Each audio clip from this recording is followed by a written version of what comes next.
Hello.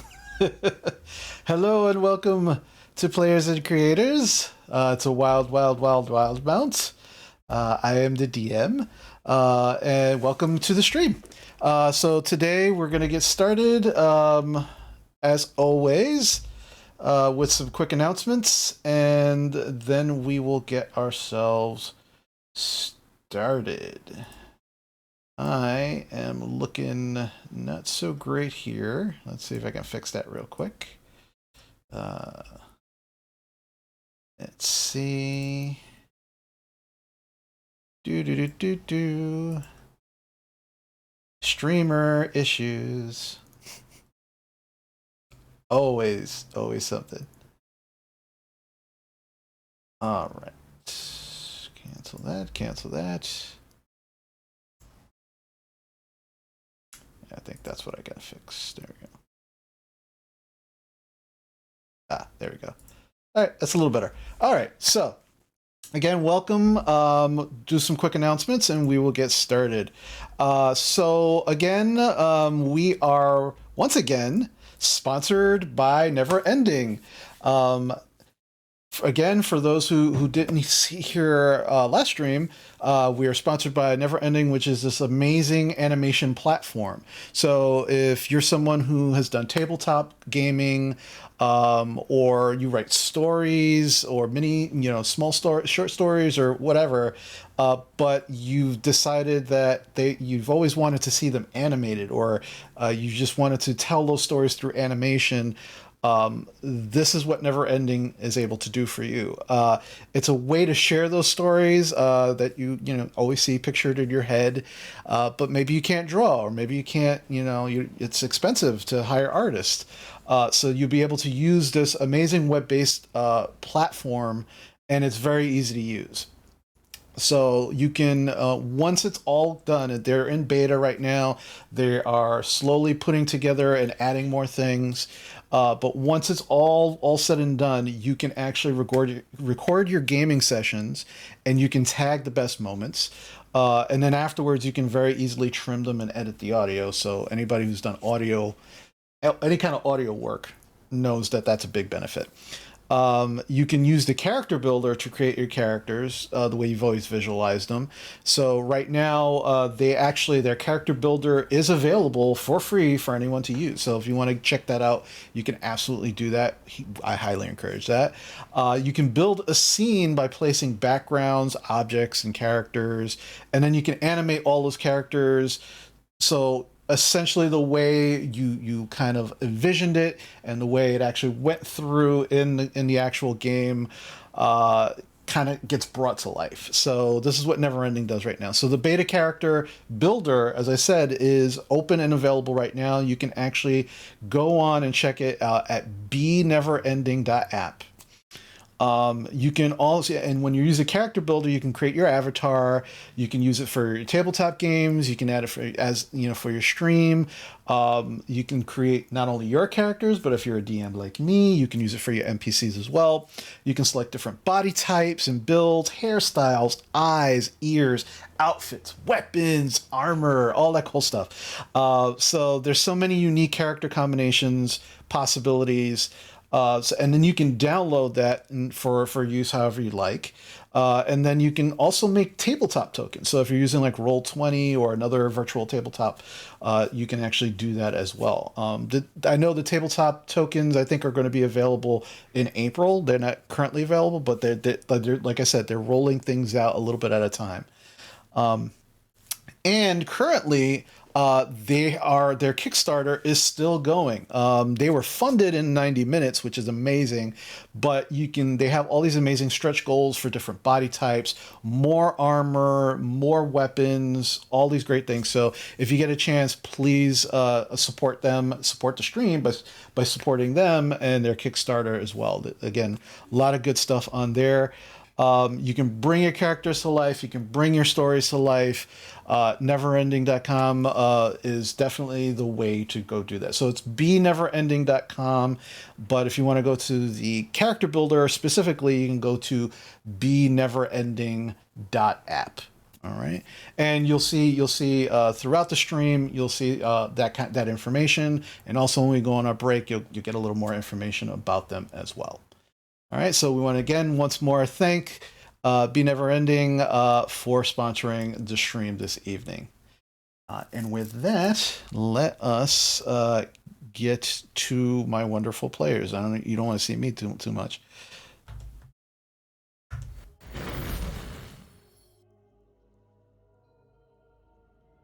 All right. That's a lie. We love your face. Yeah. We'll see about that. Except when you're killing me with 24 kobolds. No, I'm kidding. Wow. Okay. Make it so. This is the way. Yeah. Way to just bring that up out of nowhere. You look pretty lively to me, Donna. I mean, he didn't have enough dice. Just saying. Hey, look, if that's what your character wanted to do, and the rest of your companions just wanted to watch you be ripped apart and do absolutely nothing to help you, that's a thing. It's canon. Yeah, that's a thing. It happens. Apparently. Thank you so much, Ty, for that tier 1 sub. All right, so. Whoop. There we go. Always technical difficulties. Always issues. All right. So moving right along.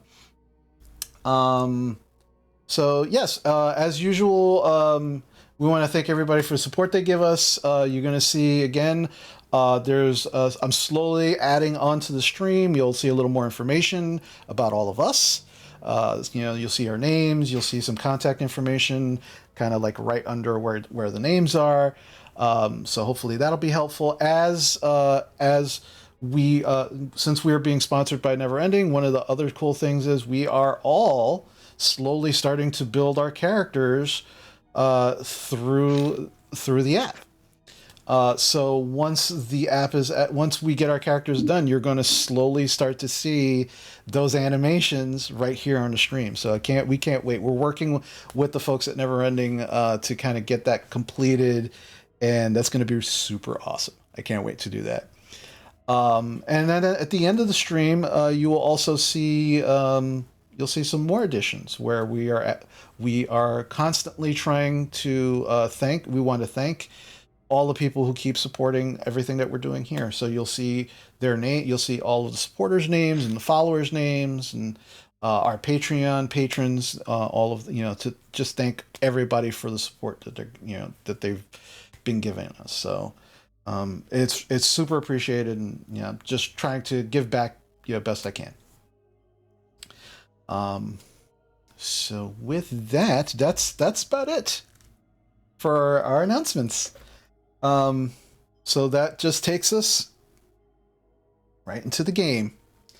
So as we come back to the game, you all made your way finally to the city of Zadash, where you, soggy and wet due to the unfortunate weather, you were given a brief tour by an interesting gentleman who not only gave you a tour for a few pieces of coin, but also possibly will tell you if people are on the lookout for you. If they hear such things, they will come looking for you. But in the meantime, you found your way to an interesting little bar / tavern known as the Leaky Tap, where you are currently staying.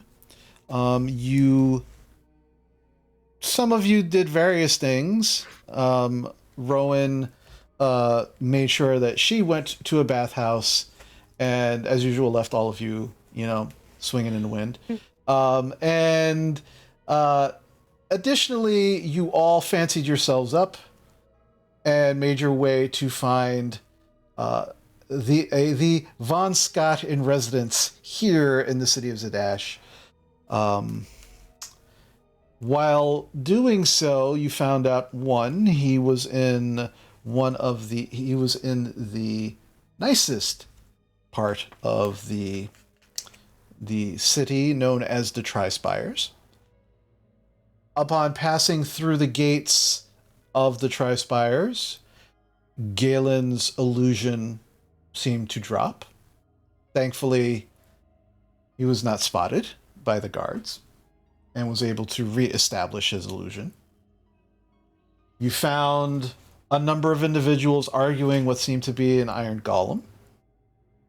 Upon talking with this golem, it transported you into the residence of one Leopold Von Scott, who, as promised, was eccentric and didn't really seem to like you all very much at first glance, even with the letters that you provided to him from the Von Scotts in Trostenwall. He gave you the briefest of tours before a number of you found yourselves paralyzed and unable to move, while a few of you, the effect did not take hold of you. Those who were affected were Jarena, Squall, Galen, and Rowan.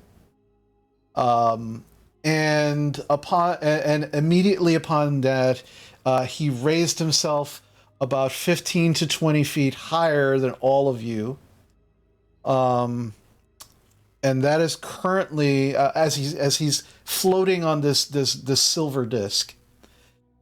And that is currently the state in which you are all in now. So as he raises up amongst above all of you, those who have not been paralyzed, you still, you definitely felt that like jolt of electricity. The others, the ones that I just mentioned, your bodies are just kind of frozen. You're trying to make your muscles move, but are unable to do so.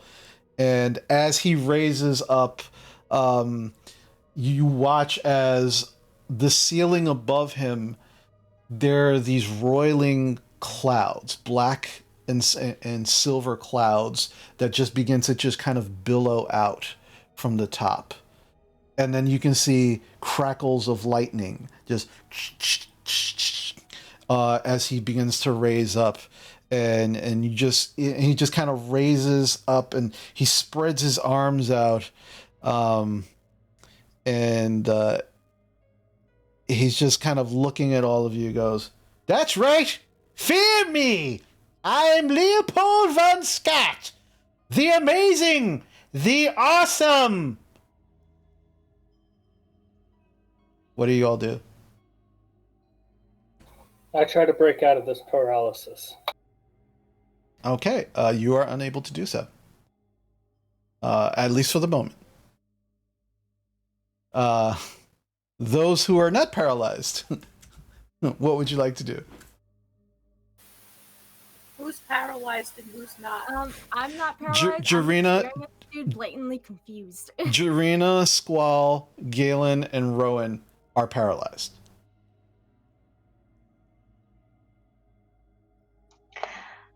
I ask him, "Sir, may I ask what the problem is?" The problem, as you put it, and he begins to lower himself a little bit, not much, but he's still at least maybe 5 to 10 feet above your heads, and he's just kind of like puts his hands on his hips and he's just staring down. And just as a reminder of what you're looking at, this is a frail looking older human man, long white beard to probably about like mid sternum. You can't see his mouth at all. It's just mustache and beard. It is not unkempt, but it is massive. It is big and long. You can't see his hair underneath the pointy kind of wizard hat. And the robes that he is wearing are like this beautiful, like deep burgundy, with silver, with silver trim, and there's patches all over it. And he's just kind of like just looking down at all of you. He's got his hands on his hips, and he goes, "The problem, as you put it, is that you, as you said previously, stumbled upon my favorite cousin and rescued him, where I have been trying to find him for years. Now, I agree that it's more likely that you did stumble upon him, but that pisses me off. I should have been able to find him. I am all powerful. I don't understand, and so therefore I am pissed. That is the problem." And he kind of raises himself back up, and as he does, the lightning just...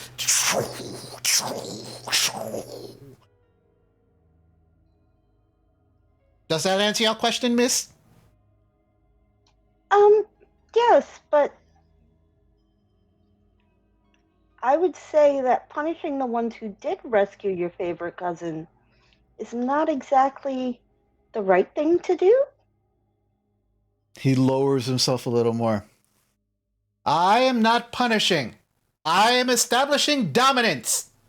I want to make sure you are all aware of where you are at. I am in charge, and there should be no question of this.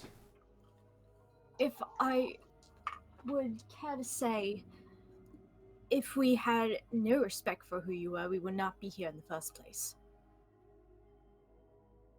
You were sent here, weren't you?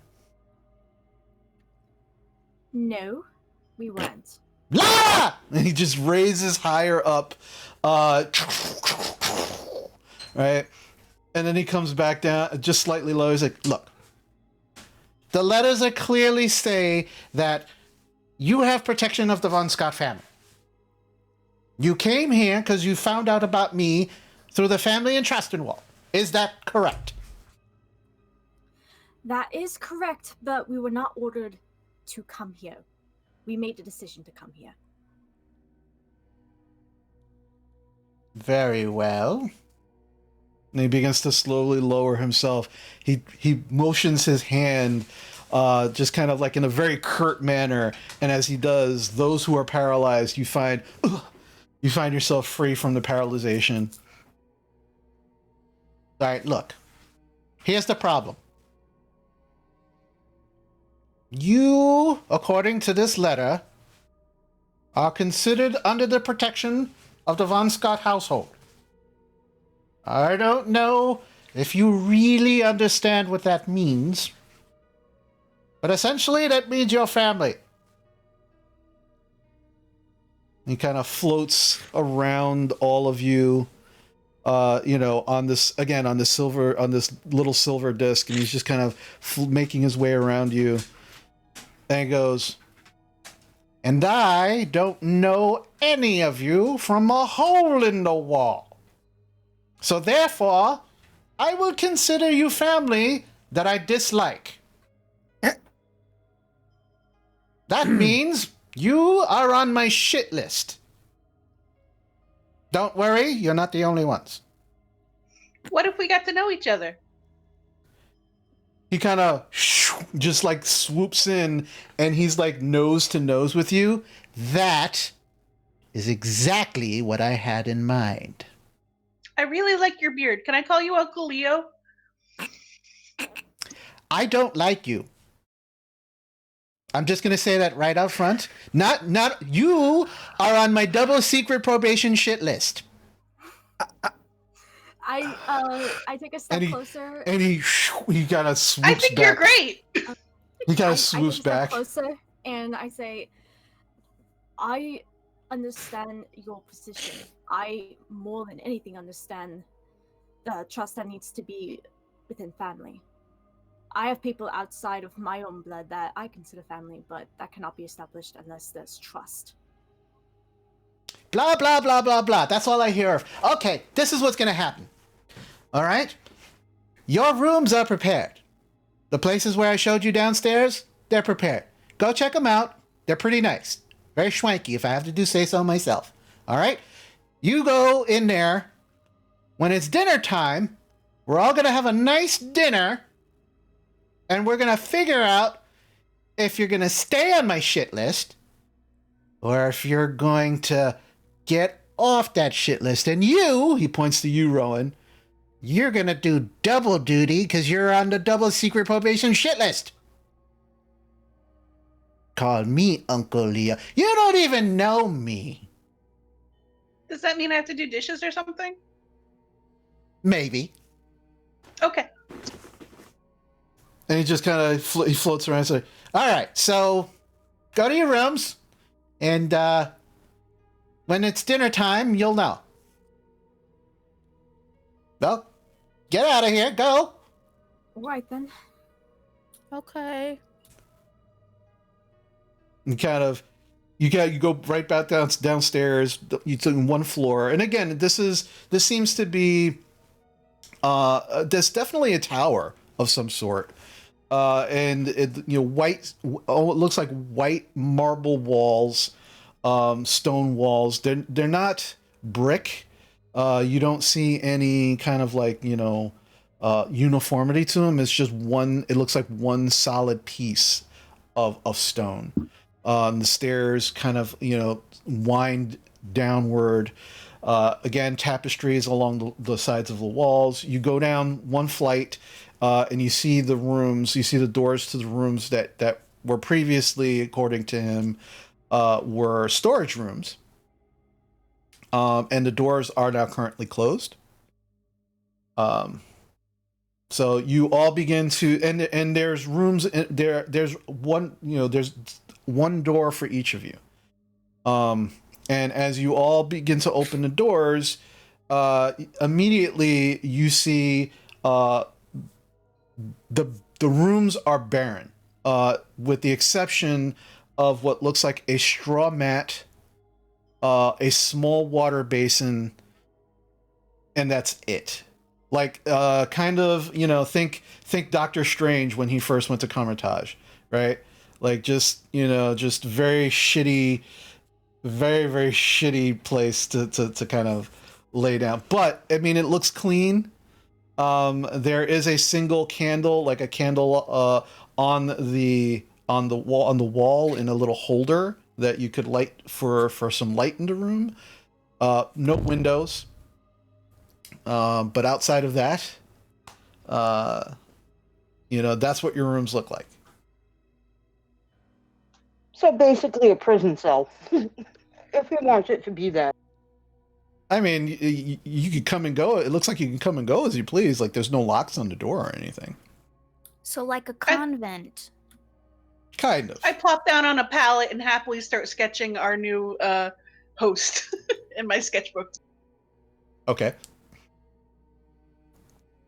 All right. So, at this point in time, if there's anything you all would like to do before the supposed dinner, now would be the time to do it. The central area of where your rooms actually, when you leave your rooms, opens up to is just completely empty. It's just stone floor with a circular blue rug, and that's it. So, is there anything you would like to all do before dinner, Leah? I'd like to wash up a bit, and I'd like to talk to Varys. Okay. So, there is water in the small wash basin. You're able to kind of wash up a little bit. You're in the room privately, and as you kind of like, you wash your face and you're drying it off a little bit. You look, and Varys is kind of like leaning up against the door, just looking at you and just shaking his head. What the ever-loving fuck was that? I have no idea. We go from one crazy house to the next. This is, I'm not going to lie. This has been more exciting than things have been in a while, but damn. Right? What? The best we can do is keep our options open. We have a mission to take care of. And right now, we're just going to bide our time, stay with our group, protect ourselves, keep everybody safe, but keep our eyes wide open. Is there anything you can do to check out this wizard guy? Really? I mean, did you see the clouds and the lightning? I mean, Looks like a lot of bullshit to me, but that's just my opinion. I mean, why would you do that in your house? I mean, he is, the woo-woo magic type. There was a lot of woo-woo, though. That's true. A little too much, if you ask me. That's probably true.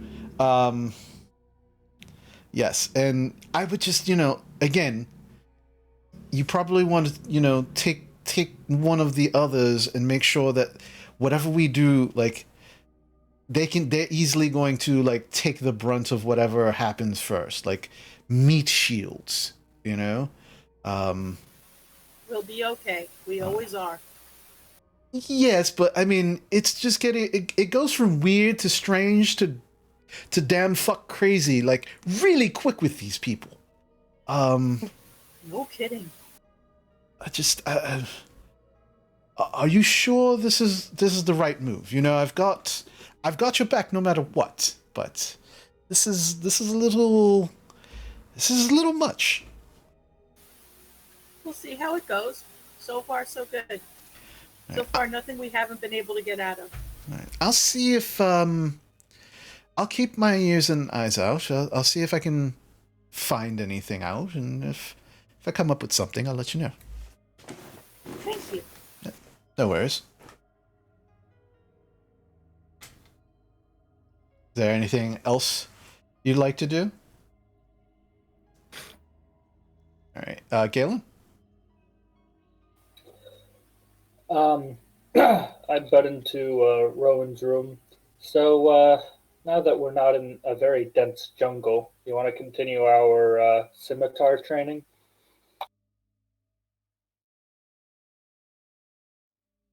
Do you think our host will feel that that's sort of, I don't know, aggressive? He said not to do any magical things, as in magic in particular. He didn't say anything about swords. I want to get on his good side first. I don't want to start sparring in his tower without without him actually trying to like us or getting more on his good side, I guess. All right. I mean, you didn't see We'll have time. We'll have time to do it. Just, let's wait. I don't want him to think we're being actively hostile or aggressive. All right. Plus, he's probably watching us anyway. Yeah. Oh, yeah, like that crazy, never mind. I'll go. Okay. I go back to my sketches. Okay. Anyone else? Sora.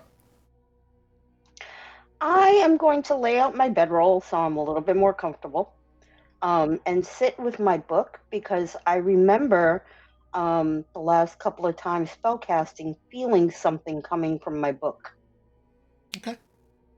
So you start laying things out, and you take out your spell book.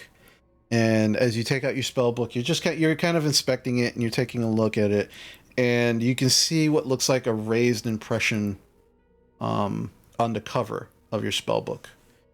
It's slightly raised. It's not 100%. You can't really tell what it is. I'd actually say make a perception check for me.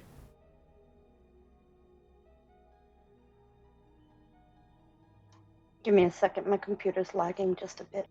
Okay.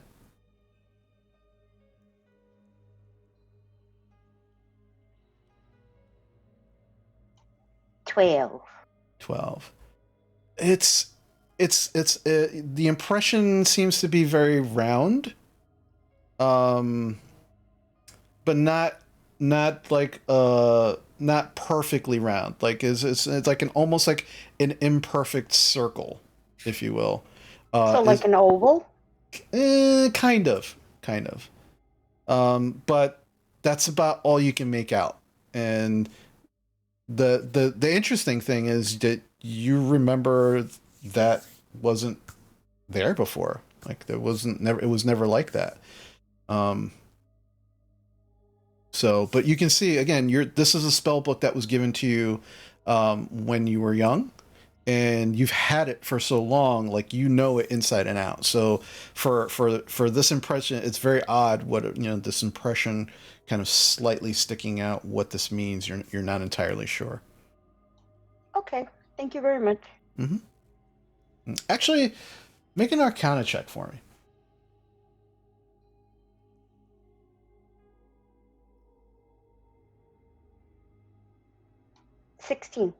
16. You do recall, because of the type of magic and type of mage that you are, that during your training, that at some points during your lifetime, that your specific order of mages, sometimes these spell books alter themselves and adjust to the user and the types of magics being used. It happens in various ways, but there's no specific way that it happens. Every single mage is different. Every time something like this happens, it's different. So you start to get the impression that that's possibly what's happening to your spell book. But thankfully, the thing that you do recall, no matter what type of alteration is happening, that it's never a bad thing. It's not something that will actually hinder you, as far as you know.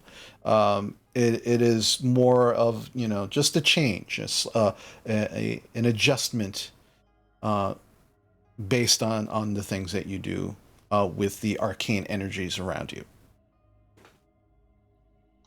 Okay. All right. Okay. All right. Anything else that anyone else would like to do? All right. So about an hour or so goes by. You're all kind of adjusting to your quarters, as it were.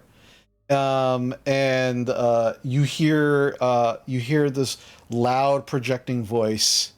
So like, all right, dinner, get your asses upstairs.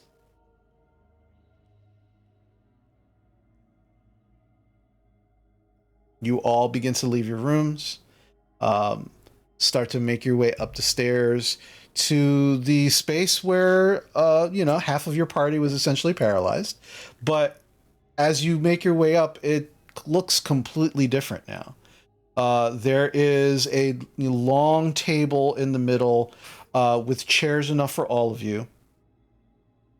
There is a high-backed seat, which is much larger and much grander looking than the rest of the chairs, all the way on the other side of this. The table itself has to be maybe, I want to say maybe 40 feet long. And all of the chairs, as you walk up, are more towards the side where you are coming up the stairs. And that one chair is just all the way on the other side. You can see that there is lots of food on this table. There's a roast pig, just a whole roast pig, with steam coming off of it. You can see vegetables and fruits and breads, and there's a number of pictures of different things, all along the table. Like, there's plenty of food for everybody. So you begin to find your seats. You start to sit. And as you kind of make yourselves comfortable and you're just kind of like waiting around for a moment, you all start to kind of like take food and start to, put food on your plate. And now that your plates are full, you're looking around and your host is not there yet. And then immediately there's a flash, just for a moment, And then sitting in that large chair is Leopold. And he's like, I see you started without me. Good. Just enjoy. And as he says this, you can watch as he takes one of the napkins and he kind of puts it under his chin. And as he's doing this, you watch like plates just begin to float in front of him, and then food begins to fill his plate, as if some unseen, invisible force is actually serving him. He's not moving his hands. He's not doing anything other than putting the napkin under his chin. And he just kind of looks at all of you. Like, go ahead, eat. It's safe. And he begins to kind of eat. You're all are any of you eating, or all of you waiting for him to eat? I'm waiting for him to eat. I don't trust him. All right, yeah, he starts eating right away. I start eating as soon as he starts eating. Okay. And it's a wonderful meal. Like, it is definitely, it's great. And interestingly enough, as he was talking, even though he was all the way on the other side of the table, one, he didn't yell, and two, you heard him as if he was right next to you. So he continues to eat, and you all are eating, and you realize also that as your cups empty, that whatever you had in that cup previously, you watch as the appropriate pitcher floats over to your cups and begins to fill your cups, and then the pitchers return to their original positions. So thank you for your hospitality. This is lovely. Yeah, it's the very least I could do for family. Like literally, I didn't put any more than I had to into this, but this is what I would do for visiting family. So, and as he's eating, he goes, so you found him, huh? How is he? Adjusting. He's adjusting, but he's well. All right. Like is he old? Is he young? Is like where the fuck was he? Come on. I would say that he looks younger than you. And he seems to be in okay health. All right. He was between dimensions, we believe, which is probably why nobody could find him. But we weren't looking. It's actually a very long story, and Rowan proceeds to tell him the story. Okay. Yeah, so over the course of dinner, you're telling him the story of how you found him, the everything that you all went through, and then getting him back, and whatever subsequent details you care to share once you actually reach Trostenwald. Do you actually share the reason why you left Trostenwald with him? I do want to let him know that we were being treated unfairly by the lawmaster, and that we were actually attacked before we left. Who were you attacked by? We don't know. That's the issue. We are not certain ourselves. We just knew we had to keep your cousin safe, so we left as quickly as we could. So, all right. And you seem kind of like thinking things over. You kind of gave him a lot of information, and during that conversation, you seemed to answer some questions for him, but you also saw him get kind of a little dark, begin to brood just slightly. Shakes his head occasionally, and then as you say, that you were attacked, it looks like he's now thinking about what you're saying. So, all right, so You don't know who is attacking you. And you don't think it was those two weird goblins, do you? It's possible, but I don't know. I feel like they're in a different dimension. All right. Well,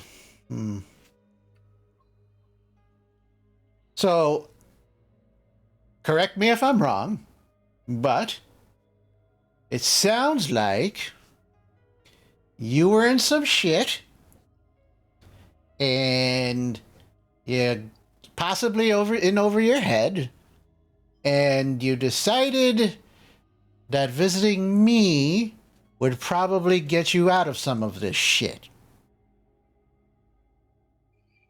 Because I'm the all-powerful Leopold Von Scott. We did hear about how powerful you were. And yes, you do not disappoint, sir. Damn right. All right. We are also on different individual missions of our own. But yes, we were hoping that you could assist us with some knowledge. All right. Well, knowledge ain't free. I don't care if you're family or not. It was. Yep. So, how about this? I offer you with some opportunities to get yourselves off my shit list and possibly raise you to someone I can tolerate. Maybe even like a little bit. If you do that,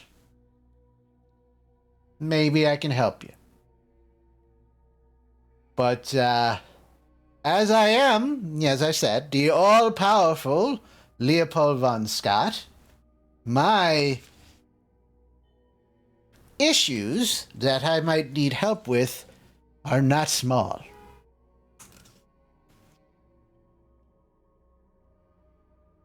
Does this sound possibly intriguing to you? I like the idea, but some of my friends here have time-sensitive missions. But I'd be happy to help you.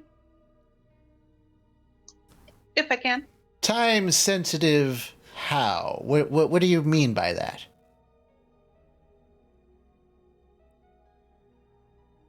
Come on, we're all family. Supposedly. Who's sitting next to me? I don't know. Who's sitting next to you? Fine, I'll sit next to you. Well, it'll be a short time before the Lord Master has sent out our information around the Empire. Oh, right, yeah. Because you pissed her off. All right. Look, let me tell you something. Because you, and he points to you, Galen, and you, he points to you, Squall, you don't look like you're from around here. Call me crazy.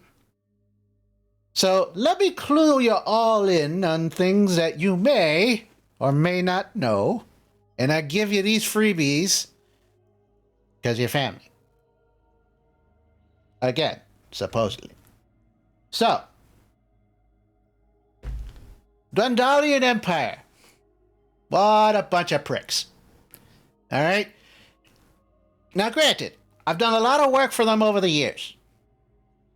They pay well, but man, do they got a lot of rules. I don't like them because they stop me from doing what I want to do. That's probably why you saw those all those guys just yelling around my golem there. They didn't like the fact that I transported my whole manor to a different dimension. Oh yeah, by the way, we're in a different dimension. They said there was an abuse of power, and if you can't do it for everyone, you can't do it for yourself only, and blah blah blah blah blah. I told them if they don't fucking like it, they can send Orbit ass over here, and I'll deal with him personally. Because I'm not dealing with any of these sycophants. You got a problem with me? You send somebody from the assembly, and I'll deal with them personally. Who is that? Oh, Ormit Haas. He's the headmaster of the annex here of the Soldiers Academy. Oh, okay. Yeah, he's also on the Cerberus Assembly. So nice. He's I can deal with him. He gets me.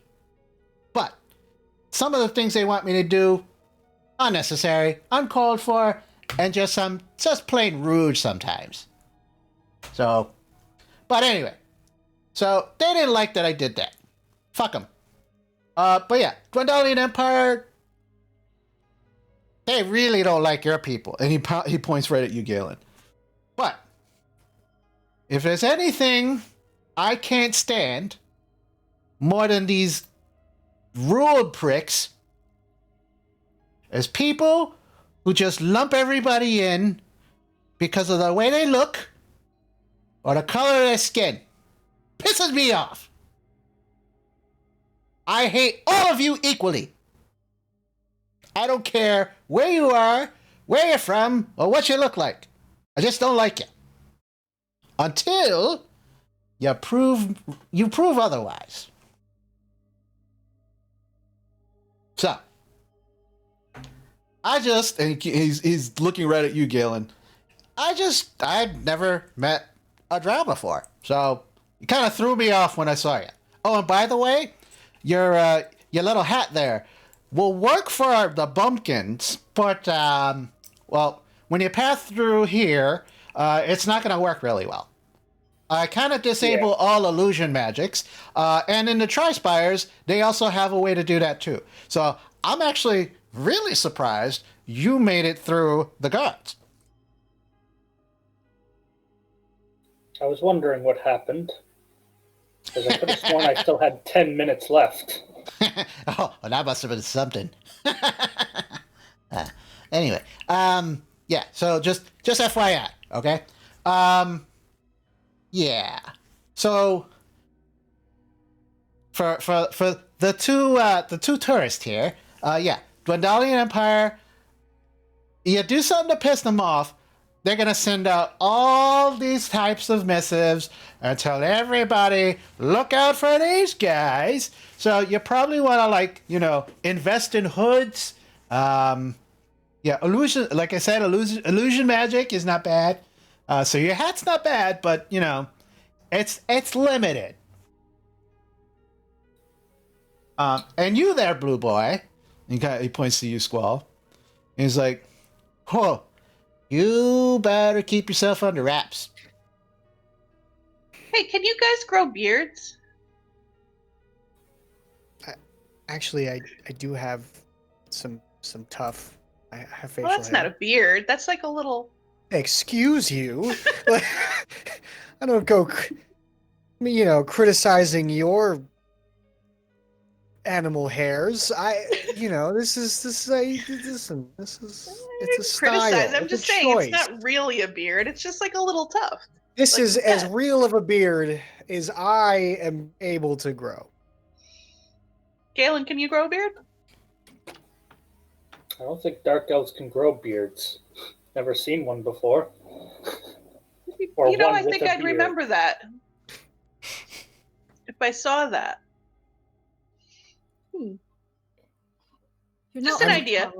I'm looking a little self-conscious as I continue to stroke my beard and not happy with the commentary about my beard. Yeah, so yeah, he's just looking at you.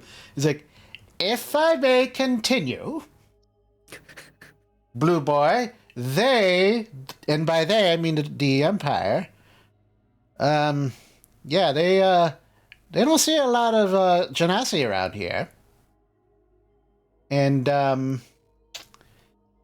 yeah, you don't want to get snatched up. So you just do your best to kind of hide all of this. I hate to say that, but the reality is, yeah, not good. Not good to just, like, flagrantly, like, ooh, look at me. I'm a genasi. No, don't do that. Heard. I'll take that into consideration and maybe find a new image for myself. Right. And again, I don't know any of you at all, so I don't know, like, what your proclivities are or what you do or anything like that, but if you're gonna be staying here, I just want to make sure that you know what you're in for.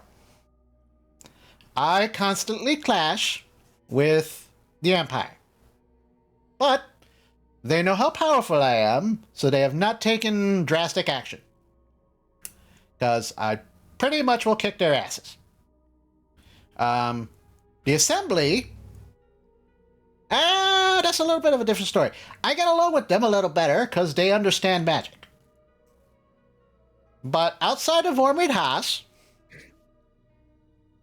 most of them are pricks. Bigger pricks than the king. So that's why they usually send him to talk to me, because they don't like dealing with me. And I like it that way. But yeah, Ormid understands me. He kind of gets me. But we you know, we're not like besties or anything, but you know, he's, out of all of them, he's the one I like to deal with the most. But yeah, so if you're gonna be doing anything for me or staying here in Sadash, you gotta be prepared for this crazy shit. If you want to get off of the shit list, I've already got some things in mind for you. But if you don't feel like you're up to it, then that's fine. You're just gonna have to try and make your way here back into the Tri-Spires whenever you want to see me. But I'll put it to you this way: if you get off my shit list, there might be more direct ways for you to get back here without moving through the city. Magic ways. Because, Oh boy. I'm me. So, but again, that's a decision that you all have to make, either individually or as a group. Shut up, cat. As he's talking, there's this little gray cat that just kind of moves in from under the table. Hey, no food for you. You're freaking Faye. You don't need to eat. Wait, whose cat is that? Are you listening? It's mine. Anyway, so think about it. Come to a decision, either individually, as a group, and let me know. Sounds good. All right. So, and he just kind of scans all of you for a moment. And then there's this strange thing that happens, and you all get this like momentary feeling of vertigo as you're all looking at him, and he's all the way down at the end of the table. In almost a moment's notice, you watch as he actually gets right next to all of you. Like the table seems to shrink, and somehow the food is not displaced, and it's just really odd. And then in that moment of vertigo, like, what the hell did I just see? He is literally like right next to you. The table is no longer 40 feet long. You are all sitting next to each other. And he goes, look, I've got some problems and I need help. you all really need some help. Like, really, really need help. You got people chasing you. You can't keep an illusion on to save your lives, like literally. You need some assistance? I can provide it. All right? So, you really want to think about this really, really closely. Did Rowan tell him about the Troger necklace? I don't know. Did you guys tell me about the Troger necklace? No, that's not my story to spin. Okay. I'm gonna tell him about it when I get a chance. Okay. You let me know when you want to do that. So he goes. So, all right. So enjoy the rest of the meal. It's really good. I told you it was really good. And I'd like an answer in the morning. Very good. All right. No. Thank you again. Yeah. No worries. I'm stuffed. I'm gonna go retire for the evening. You can all just, mingle. Don't worry. Everything will take care of itself when you're done. And you don't need to do the dishes because it all gets magically done. It's fine. Thank you. I do have a question. Right. First of all, out of game, is Cerebrus with us or no? Cerberus is in the room. Is in Sora's room still. Oh, I thought we left her back at the inn. Oh wait. No, that's right. You're absolutely right. She's still at the end. She's still at the end. So I want to inform our host that there is one other member of our group that is not here yet. Okay. Why aren't they here? Because she's a dire wolf and she's at the inn that we were staying at. The fuck do you got a dire wolf for? When you're not tired, I'll tell you the story. I don't need a story. Is it safe? She's very safe. I trained her from a pup. I found her as a runt. All right. Where were you staying? I don't remember the name of the inn. It was the Leaky Tap. There we go. All right, Leaky Tap. All right, I'll get your dire wolf for you. It's really weird. All right. I mean, pseudo dragon, I understand. And he points to Maya. But dire wolf. Ooh, talk about weird. Okay. All right. For reference, her name is Cerberus. You can call her Spot. Right. I just forgot what you said. So, good night, everybody. And I will talk with you in the morning. And then there's a flash of light and a sound of thunder. And then he's instantly gone.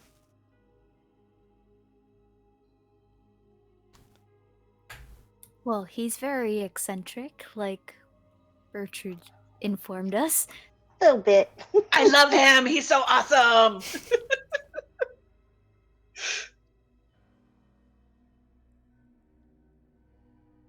All right, so you all continue eating. Is there anything that you would like to discuss or do in the meantime?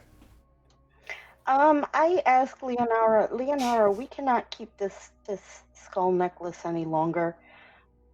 Why don't we, if you want, I'll ask him, or if you want to talk to him, or... I'd like to tell him about it and see if he wants it as either a trophy or something to uncurse.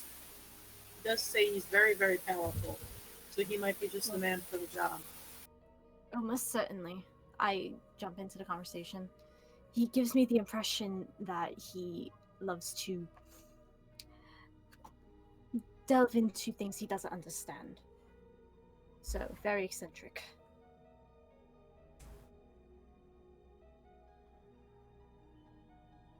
He'll probably want to study it. Perhaps. I need to find a better disguise. So, Well, you can probably ask him to help you with that. Yeah. I think so maybe there might be some playhouses in town. Maybe we can acquire some stage makeup. do you? No. No. I was No? And thinking I more of don't know a any illusion cowl spells. and mask myself. Well, before we discuss anything like that any further, we should discuss if we are going to help him as a group, because we do need information. If we have him as a patron, we could travel in a blink of an eye. That is beneficial. So, I say that we help him with whatever he needs. What say you all? Agreed. Feels like Well, home here. Certainly, it'll be interesting to say the least. I hope this doesn't involve more bandits hunting us. Uh, Maybe he'll let's be hope able not. to fill you in on some information there, Phoebes. Perhaps I want to secure my birthright as soon as I possibly can before inevitably getting arrested for either school or for my issues.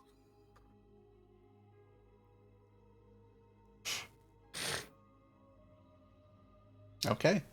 So after you finish having this conversation, you finish up dinner. You make your way back to your rooms. Sora, as you enter your room seems to have doubled in size. Still the same furnishings, but it's just a little bigger. And on their own straw pallet is Cerberus, just kind of like laying there chewing on what looks like possibly a steak, or what's left of it. I walk over to her. I just start scratching her and kind of leaning up against her and take out my book and start reading. Okay. Start reading. Anybody else doing anything at this time? Okay. I'd like to work with Lucy a little bit Okay. and see how we can work together better. Okay. So you go into what the last time you had left Lucy was in your pouch as a mouse, and you go and you open up your pouch, and Lucy's not there. And as you start to think about it, since you came into Leopold's tower, that connection that you normally have with Lucy doesn't seem to be there. I'm gonna call out to Lucy. Okay. So you call out to Lucy, no response. I'm gonna try to psychically connect. Okay. Make a wisdom check for me.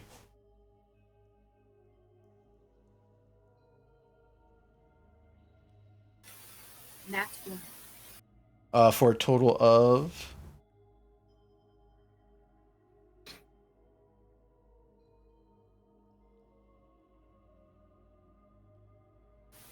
3. 23.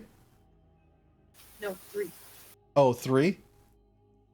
You try to kind of sit there and meditate for a moment, and nothing.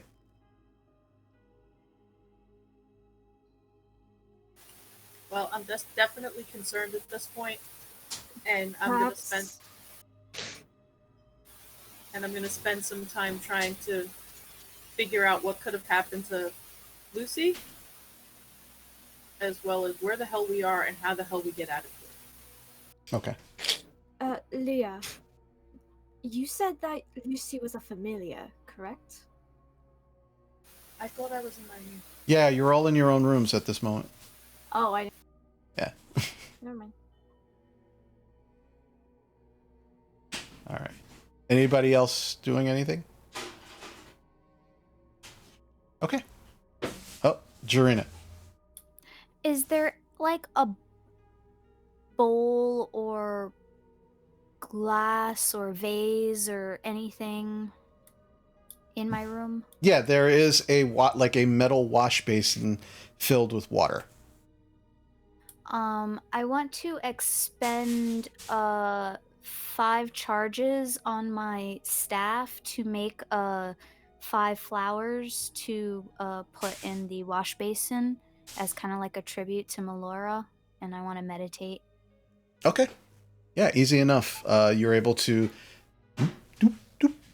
make these flowers and then put them in the wash basin.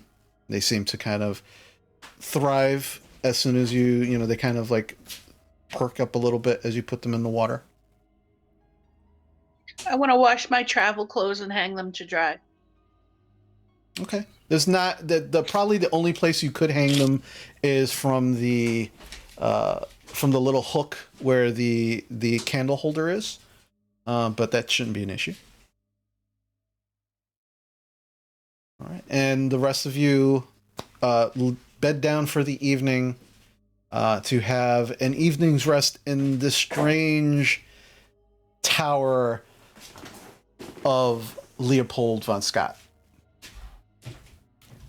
Leah. Yes. As you are awake, you open your eyes and you find yourself not in the tower, not in your room, but in this beautiful glade that you've seen once before. And as you wake, and you definitely feel the soft earth and the flattened grass underneath you. And again, you feel comforted. You don't feel threatened. You don't feel in danger in any way. And completely surrounding you are these gigantic, massive oak trees. And once again, you see the hands, the massive clawed hands, begin to pull apart 2 of the oaks. And you see the glowing eyes just appear. And that's when you hear the voice. Leah, it's a pleasure to see you again. How have you been? I've been quite well, but where's my Lucy? It's kind of why I'm here. I wanted to help you out a little bit, and when I gave you this gift, I realized I didn't actually give you instructions. Your Lucy, as you call him, is essentially a familiar. Your very strange and eccentric host will probably be able to help you. I see. Is Lucy safe and okay? Oh, Lucy is fine. It's just you're going to have to expend a little more materials and time to bring Lucy back from where they are. The issue is, where you're at it negates some magic. So I think it's a safeguard your host has. I see. I should have spoken with him before we entered. But I do like having Lucy remain unseen as my own secret bodyguard. No, I understand, but I just wanted to make sure. You seemed a little distraught, and when I realized that Lucy had come back, I wanted to make sure you knew why that had happened. I didn't sense that you actually dismissed him. No, not at all, but I do have the materials to bring him back. I will speak to my host in the morning. Yes, excellent. Is there anything else that I could possibly help you with? I'm not quite sure, but I do enjoy the connection that me and Lucy have. He has shown himself to be a very, very reliable ally. Good. Good, I'm very happy. That's, like I said, why I gave him to you. Thank you. Alright, well, as I can't stay very long, unfortunately, but enjoy the rest of your sleep. Thank you. It's terrifying here. It's not as bad as you think it is. But hopefully I'll see you sooner rather than later. Thank you again. Take care now. And you watch as the hands begin to recede, pull back, and the trees close back up, and you begin to feel sleepy again. And you fall back into a deep sleep. Before I fall to sleep, can I ask Varys if he sees that? You look around and you call out to Varys just as you're starting to fall back to sleep, and there's no response. And you don't see Varys at all. Okay. All right. You all wake in the morning, very rested, a little stiff from sleeping on a straw pallet on a stone floor. Some of you it was actually not too bad, but most of you it's a little stiff, a little uncomfortable, but you got your rest for the evening. And again, it's a little difficult to kind of gauge time as there's no windows, there's no sunlight. You just begin to kind of rouse and feel like, this feels like morning. As you wake, you start to get dressed, leave your rooms. As you open your doors to leave your rooms, there is a round table on the blue carpet in the middle of the hallway, and you can see various breakfast foods on this table. You see eggs and toast and bacon, cooked ham, little bits of beef. There's some fruits surrounding the table, and there are chairs also around it. You come out, you begin to take some of the food, and as you do, you start to hear a noise, and as you look up, you can see coming down the stairs, still floating on the little silver disc, is Leopold. Good morning. Here's breakfast. I hope it's satisfactory. It looks very good. Will you be joining us? Oh no, I ate already. Thank you though. So I hope you all had a wonderful rest. Yes. Yes. You said we're in between dimensions. Oh no, we're in another dimension. Okay, we're in another dimension? Mm-hmm. So, when we go back to our dimension, how much time would have passed? There's no time difference. It's going to be the same time, yeah. Okay, No. good to know. I'm not a chronomancer. Sorry. Do you mind if I make a plate for Cerberus? Yeah, sure. There's plenty of food. That's gonna keep it from attacking, right? She doesn't attack. She doesn't bite at all. Direwolf that doesn't attack. Okay, sure. I can show you. Nope. She's a sweetheart. That's fine. Just as long as it doesn't do anything untoward, we're fine. Okay. Well, I set up a plate for Cerberus before I set up my own plate. Yeah. So he just kind of hovers there while you all kind of eat, and he just, doesn't say much. He just watches all of you. About the time you're finishing up your meal, he says, all right, so have you all thought about my proposition? We have, and we have all decided to assist you. Good. Excellent. All right, so we can let's adjourn upstairs to the lounge, and we will we'll talk details, shall we? And he kind of begins to float back up the stairs. As you all finish up and begin to make your way up the stairs, as you reach the top floor, again, this is the floor that you had dinner in. This is the floor that some of you were paralyzed in. It looks completely different yet again, as there are these beautiful red and blue tapestries that are kind of adorned up, like coming down from the middle of the ceiling and just kind of like draping along the top. And then you see a large circular couch that just takes up the whole edge of this floor, with plush cushions everywhere, not just on the couch itself, but also on the rug that was not there before. And there's just a whole bunch of tables with different drinks and different fruits. And just it looks like just small platters of snacks, just like every 5 feet on different sections, near different sections of the couch. And as you get up there, he's already made his way to one section of the couch.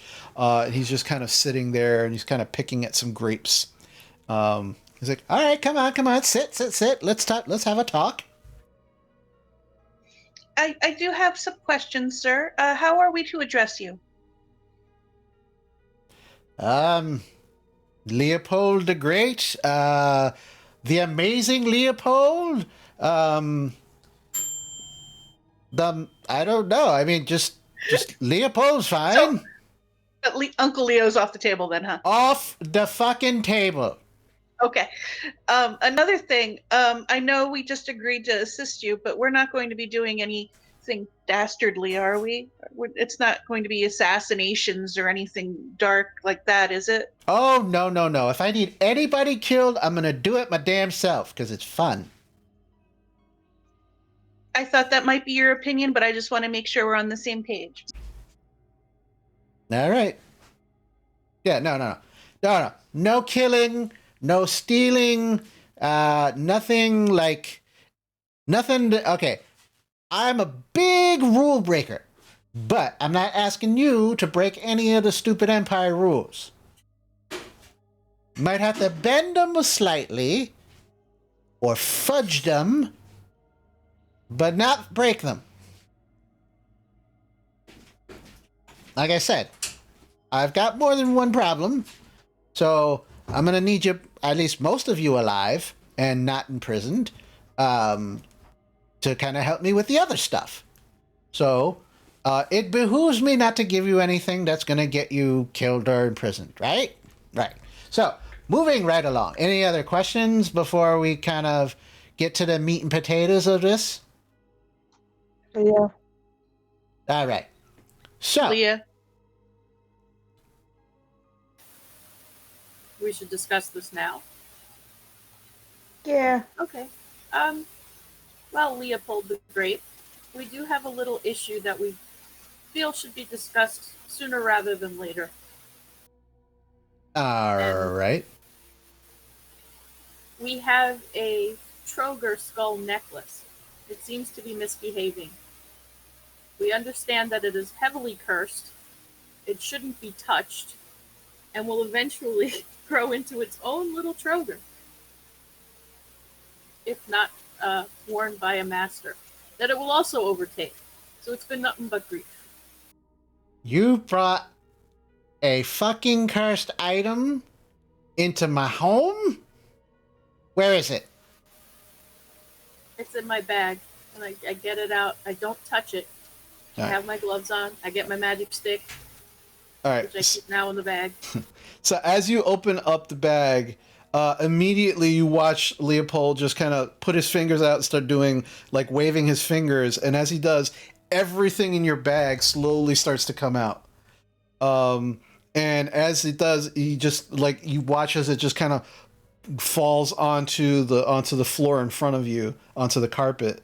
And then you point to the one that's the actual wrapped up necklace, and you watch as he just starts pointing, and as he does this, you watch as it literally unwraps itself, and you all see the Troger skull necklace, and you can see that it is now pulsing with muscle that has started to grow over it, and you watch him kind of, again, lift it up with a finger, and it just kind of floats up, and he just starts looking at it, and he goes, "Good fucking gods. What the hell is? All right. And he literally just he just takes the grapes and fruits on the table next to him, and he just pushes them all off, and they all fall onto the ground, and he just puts it down on there. He kind of looks at it, and he begins to chant under his breath. And Sora, you actually recognize his hand motions. He's casting an identify spell. And there's a momentary flash in his eyes of blue energy. And he goes, holy fucking Paylor, what? This is... We gotta get... What the hell are you carrying this thing around for? We're afraid it's going to kill us if we let it go. You all got like a death wish or something? Jeez!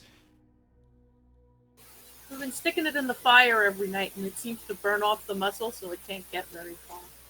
Oh, well, I guess that makes things all better. No! Oh, all right. You know what? This is what we're going to do. And you watch as he kind of motions once again, and as he finishes the flare, you watch as you hear this first, it sounds like this, and then a pop. And as that pop sound happens, you watch as this large trunk appears just out of thin air. And he takes a finger, goes like this, and the lid opens. And then he points at the Troger skull, lifts it up, puts it in, closes the lid again with his finger, and then makes another motion, and then the whole chest poof, just disappears. All right, that's going to be safe for a while. I'll keep checking on it. But don't just grab everything willy-nilly and just, like, oh my God. Like, be careful. Think about these things. If it talks to you, don't answer it. Don't touch it. Rule of thumb. Joker's back from the dead. How can that be bad? I didn't. Vecna. No, nothing? You don't know who Vecna is? No. Oh, jeez. Vecna. Do I recognize the name? Make an Arcana check for me.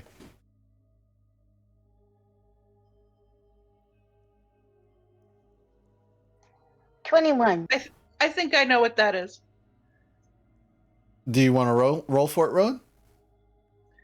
Didn't you explain it when we discussed where the Troger skulls came from? Barely. I gave that it was created by Vecna, who was a by a demi-lich. lich. Yeah. Yeah. Sora, 21, you absolutely recognize the name Vecna. Not just from when you identify the Troger skull necklace, but as you see how insistent he is that this is a bad thing, you really start to dig into your skull a little bit more and go, oh, Vecna.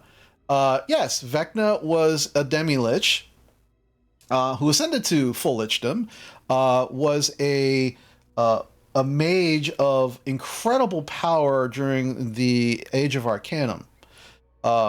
And once ascending to lichdom, decided, yeah, it's not good enough. I want to be a god. And about 2 decades ago, succeeded, but was banished beyond the Divine Gate by adventurers, thankfully sealing him away from doing a lot more harm than he initially intended. But yeah, Vecna's bad. Vecna's super bad. And he created this thing, and you've been carrying it around. We saw a lot more of them. You got those too in the bag somewhere? No, just from resurrecting ogres. All right. So, just warning, those guys, not ogres. They're Trogers. All right? They're split. They're half troll, half ogre. They're the worst of each kind. All right? Yes. Real bad shit. Don't touch them anymore. we do if we end up with another one? Run! Like, What kill if it! somebody else gets it? That's not my problem! What do you like go around making sure that everybody can like walk across the street no problem without getting hit by any kind of stray cart or horse? Like people gotta take care of themselves. All right. Like, look, if you want to do that in your spare time, I'm not gonna stop you. But that is some real bad shit. Just, you gotta be careful.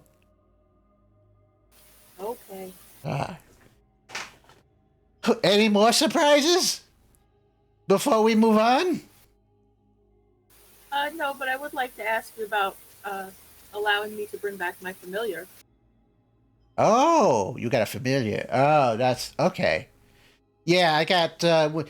If it's not done correctly and you don't have certain protections that I give you, anyone who is transported here to my home, many of their things don't work, or certain spells that you might have active are negated.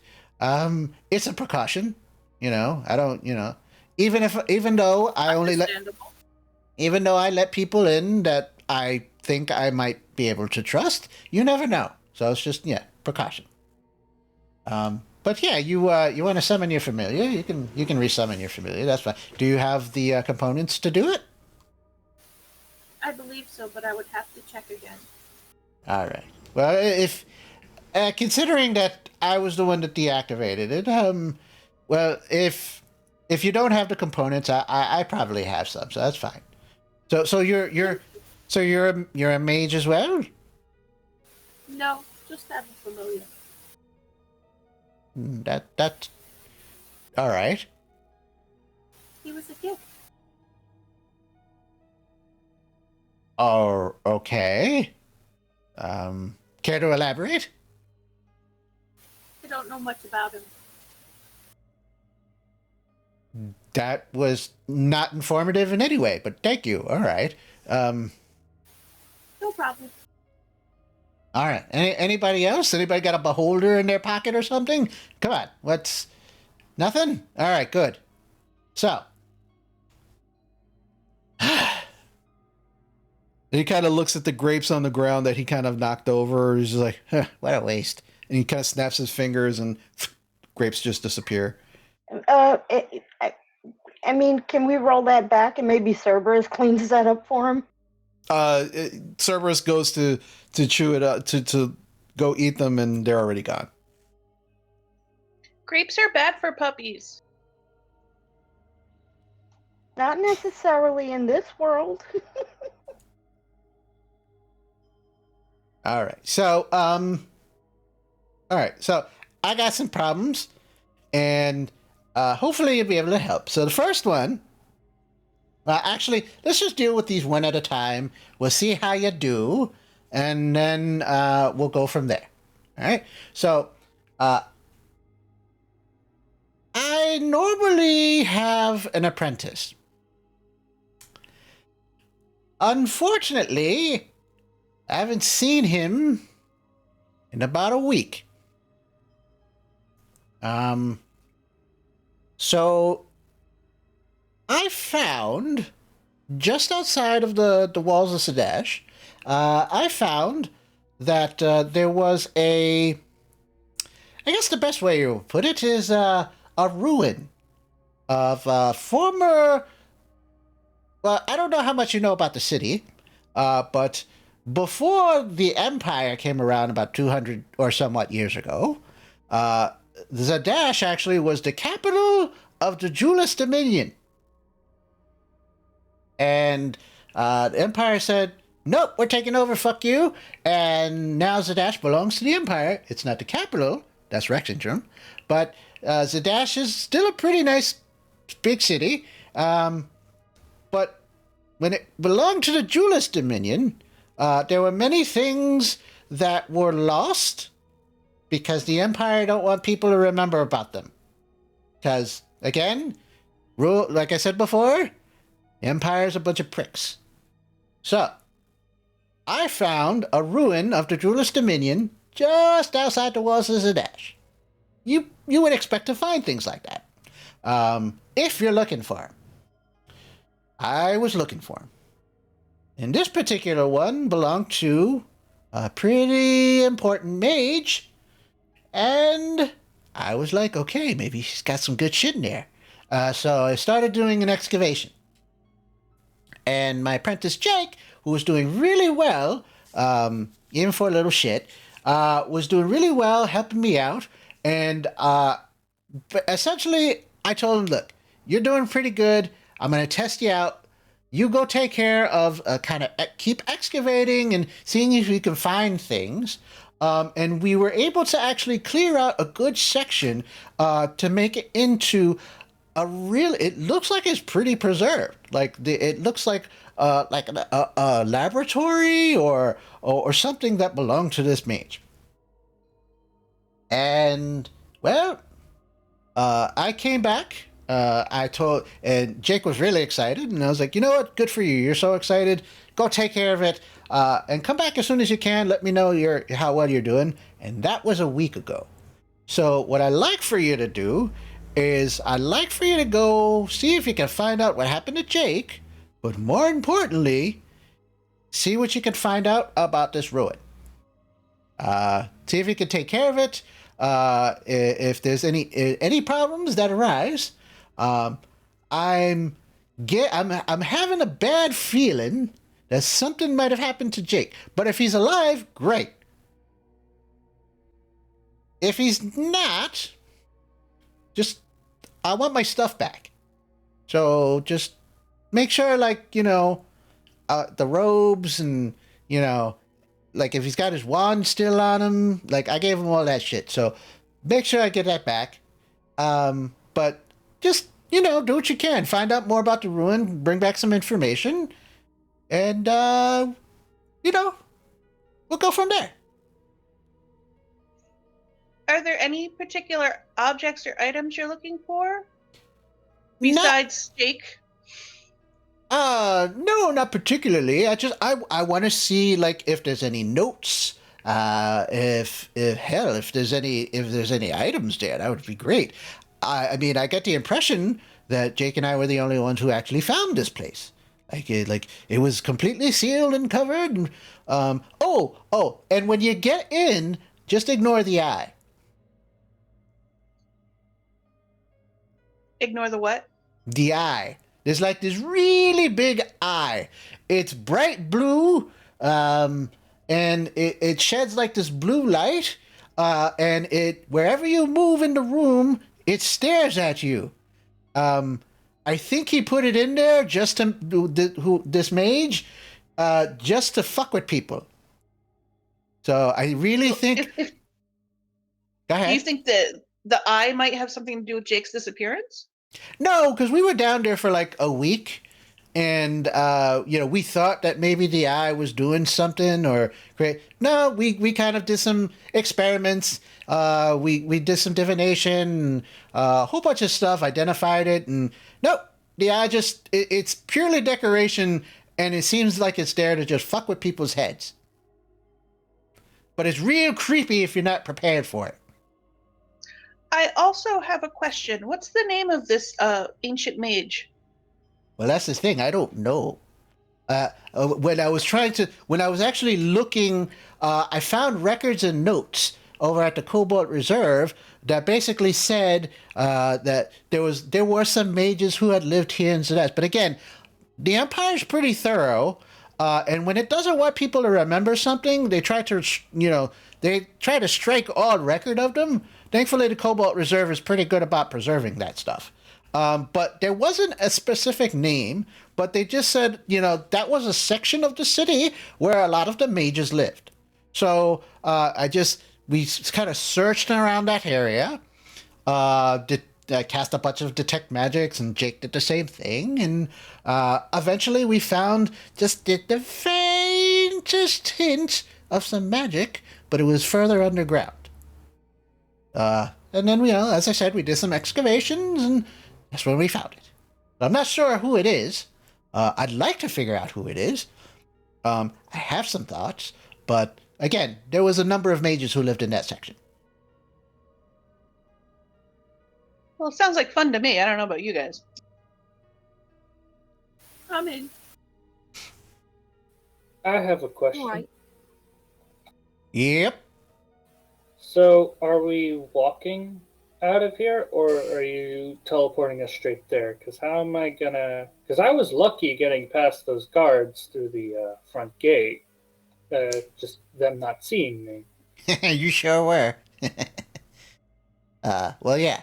Lucky for you, I can take you there. Because I've been there a couple of times, as I said, during the excavation and such. I can take you there, but I would give you an item that would allow you to teleport back. Does that sound good? Yeah, excellent. All right. So, I bark in agreement.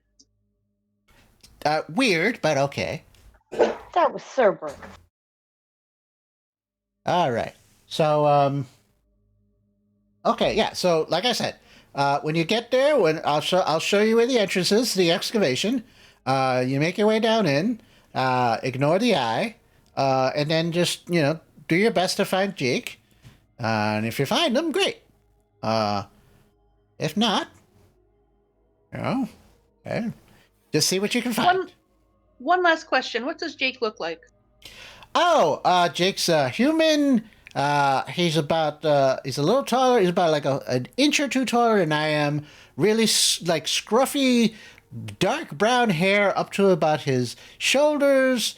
Pimply face. Fat ass. Like it just pokes out of the back of his robe. Like it's just really unsightly. But it's just weird. He's shaped wrong. I think that's why he wanted to be a mage. I think he was like he wanted to fix that. But I'm no one to judge, right? But it's an accurate description. You want to find out what he looks like? That's what he looks like. Well, you can suck in your gut, but you can't suck in your butt. That's very true. Unless you're really good at illusions, then yes, you can absolutely do that. Are there traps we should be aware of? I don't know. We didn't find any.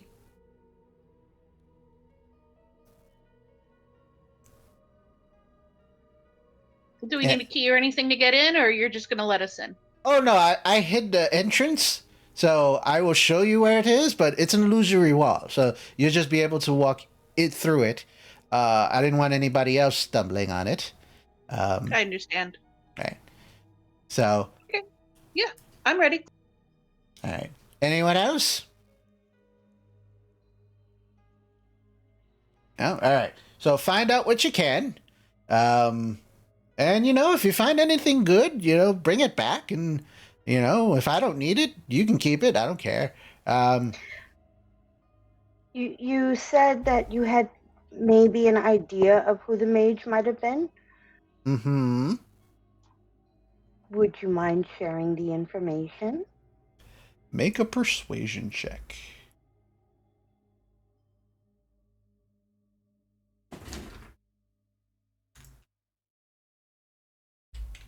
Got a whole 12. So he kind of looks at you and he goes, well, there were a number of really important mages that lived during the Duelist Dominion here in Zadash. But this one, if it's him, well, I don't know I don't even know if he had a surname, but he was known as Zeray the Scary, and I like that. So hopefully it's his place. If it's not, we'll just see who it is, but I'm hoping it was him. DM, does the name sound familiar? Make a history check. Actually, history or arcana. Your choice. I'd probably feel better if it was like, I don't know, Johnny the Boring, but Yeah. Jermaine the Scary. That sounds interesting. No, Zilray. Zilray Oh, the Scary. Zilray. Zil Zilray. Zilray the Scary. Who the fuck wants anything from John the Boring or whatever you just said? I got a 22. 22. The name sounds familiar. You're not entirely sure like what type of mage, but this was definitely someone very powerful from right after the Age of Arcanum, who was possibly one of the strongest, if not most dangerous mages, which is why you remember the name.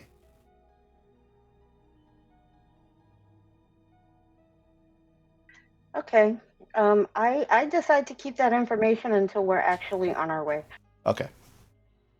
All right. So you're all good with this? You're gonna go try and find Jake. All right. Good.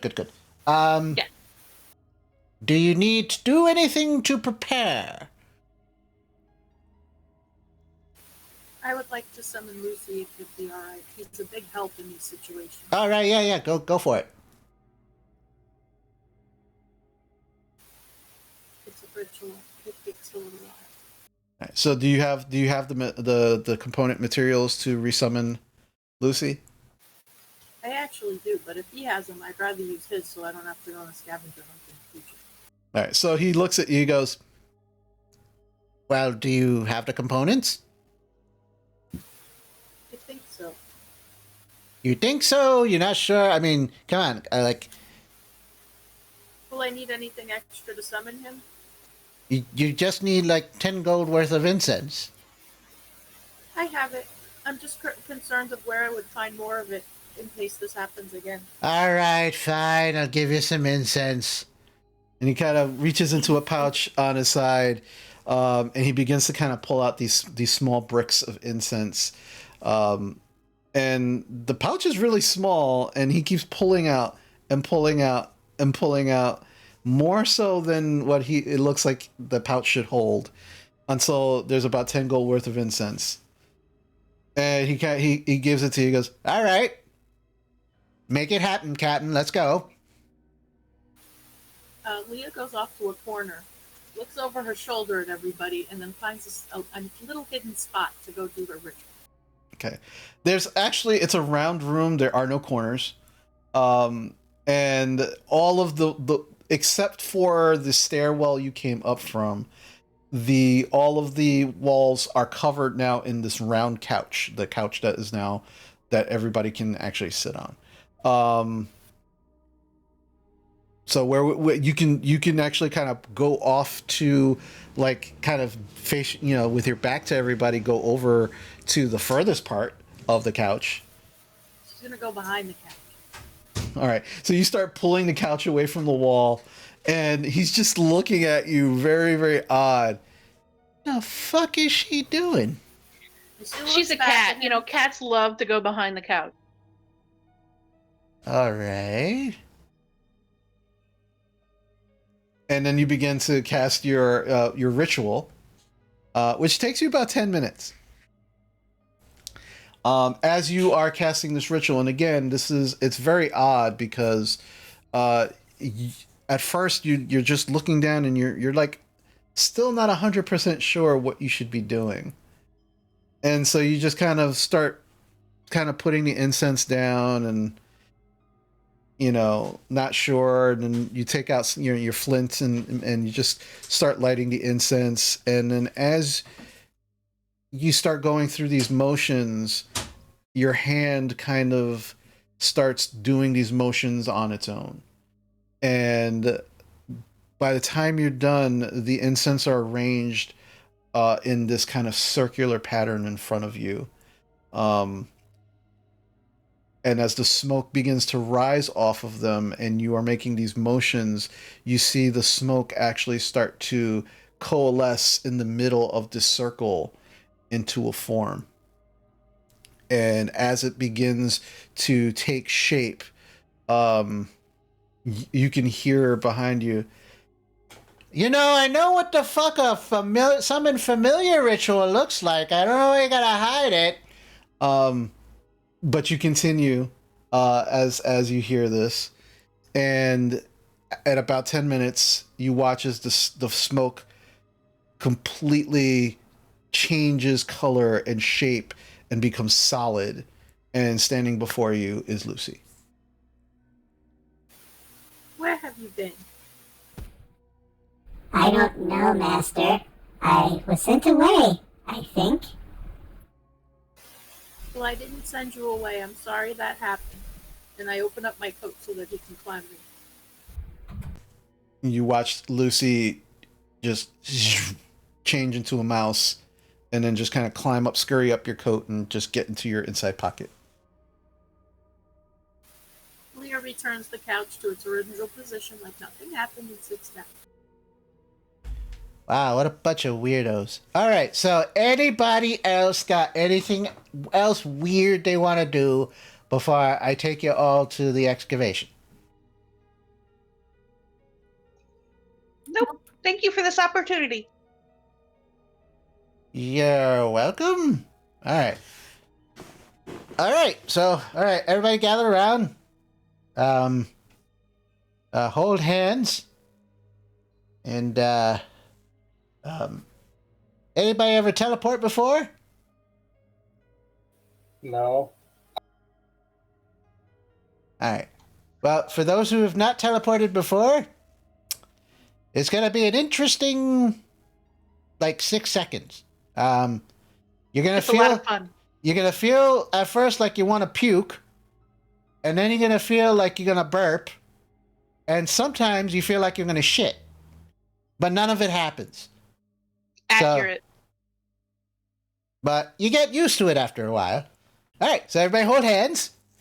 And you watch as he begins to start to cast this spell.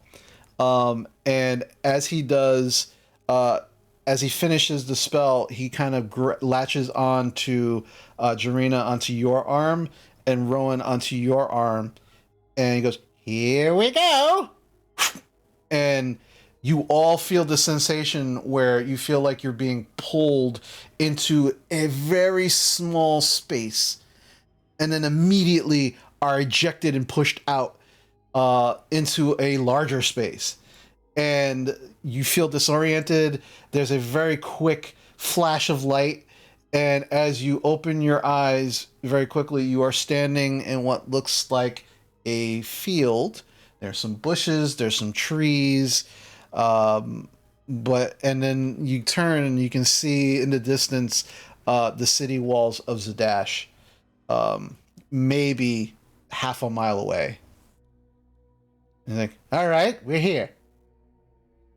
So he points down to the ground, which looks completely solid. Looks like just bushes and dirt and just broken branches of trees. He walks over to it, and you watch him just stick his arm right through it. And he goes, all right, that's the entrance. Just go down there, and then find Jake. All right, here, and kind of reaches into his pouch, and he pulls out what looks like a miniature version of that golem that you first saw that teleported you into his tower. And he goes, all right, this will get you all back. All right, you just have to say, take me back. And it'll take you back. All right, but you all got to be touching it for it to work. If one of you doesn't touch it, whoever's touching it, gonna disappear, and then you're pretty much on your own getting back. What if we were just holding hands like what we just did? You gotta be touching it. Okay. Pay attention to the instructions. You get it? Yeah. What do you gotta do? I gotta hold to the tiny man. No. Touch it. Here's the tiny man. Touch the tiny man. keep your finger on the tiny man until you're back in the tower. If you touch him and then let go, and then someone who is actually holding the tiny man says, "Take me back," you're shit out of luck. You and your crazy hat, good luck. But if you are touching the tiny man and someone says, "Take me back," you go with them. Got it? I give good money and good odds that only 50% of you make it back. Normally, I would be betting with Jake, but we don't know what's wrong with where Jake is. So find him so I can see if I can get some money out of him.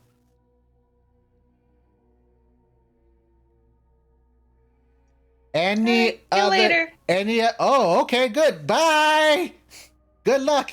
And you watch as he's holding the small little golem, and his eyes flash. And as his eyes flash, you watch that the little golem now begins to slightly glow this kind of light blue color, and then it fades.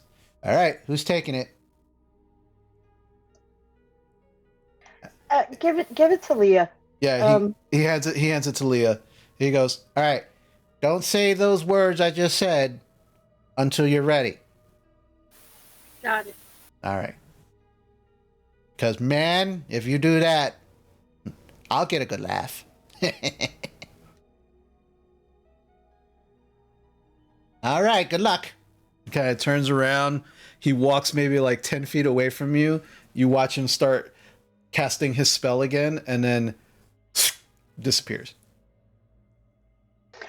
And I think now is a good time to tell them what I know about the mage that he mentioned. Zilray the Scary, yep. Oh, great. So there are traps. Awesome. Probably. All right, so you begin making your way through this illusory floor, ground, if you will, and you pass through it. And as you do, you can see that the tunnel, and it is a tunnel, is completely carved out. There's this fine powder, or just along the bottom of the floor that you're actually walking, and it's only wide enough for you all to make it through single file. Is Cerberus with you? I left her. Okay. As you're making your way through, there is no light. The only light that you actually have at this point in time is actually somewhat from behind you. But the further you make your way down into this tunnel, it is dark. I need a marching order from all of you. Who is in the front? I'll go first. All right, Phoebe is first. I'm second. Jarina second. Okay. I go center. Sora. I'll cast light on my stick. Galen. Okay. All right, Rowan. I'll stare at all the butts. Rowan. Okay, then Rowan, and then Squall. Okay, so as Rowan casts light, immediately, immediately you can see this tunnel, and again, it seems like it's rock, and the actual walls are very sheer. Like there is no jaggedness to this carved out tunnel. It's very odd, but again, you're able to make your way through, and you make your way 10 feet, 20 feet, and it does begin to continue downward. For about the next 30 minutes or so, you are making your way further and further down before you actually see what looks like the end of this corridor. There is this bright blue light at the end of this corridor. And as Phoebe, you're the first in the front. As you make it closer, you can see this massive eyeball in the next room, just staring down this corridor. And you can see that now the corridor itself has turned into what looks like carved steps. And the steps themselves looks, they look broken. From, you're not sure if it's from time or possibly, the excavation in here, but they've now become steps. And the walls themselves onto the side, you can see, are now, they resemble bricked walls, stone bricked walls.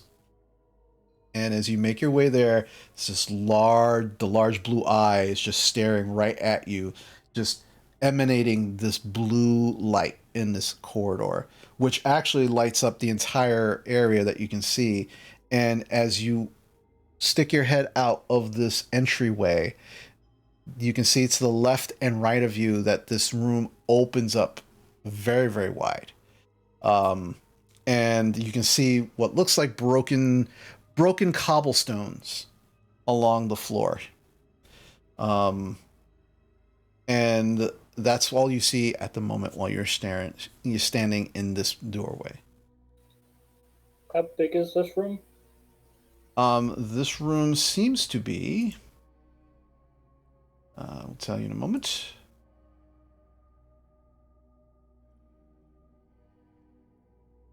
This room looks to be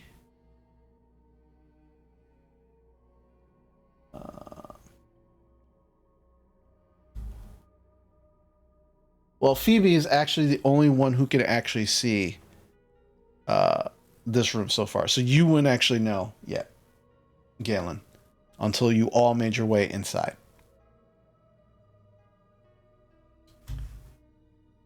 So you begin to slowly, unless you tell me otherwise, you begin to slowly make your way into this room.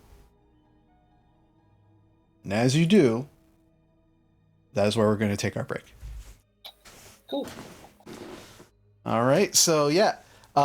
When we come back, we will see what happens as all of you begin your journey to find Jake.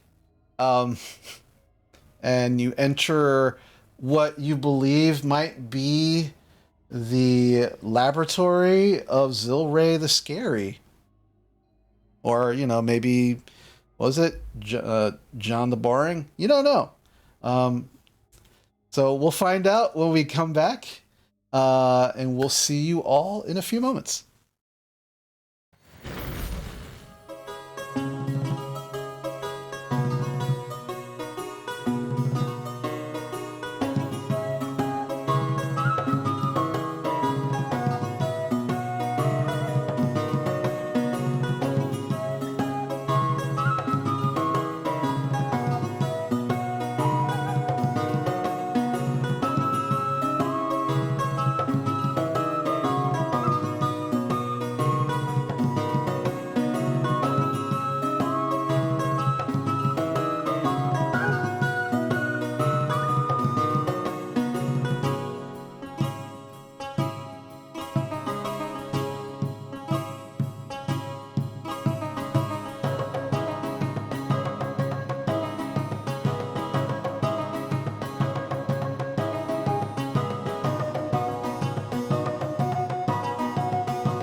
And welcome back. So, as we left off, you were all making your way into the area where possibly Leopold's apprentice may be. A place that he hopes is the laboratory of Zilray the Scary, a mage from the Jewelous Dominion. Or maybe, just maybe, it's not. We will soon find out as you all currently begin to make your way into the area. It's John. I swear it's John the Boring.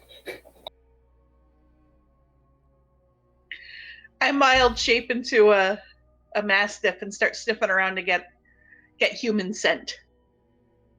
Okay, so first things first, I have brought the map up, and currently Phoebe is in the lead, and Jarina, followed by Jarina, Sora,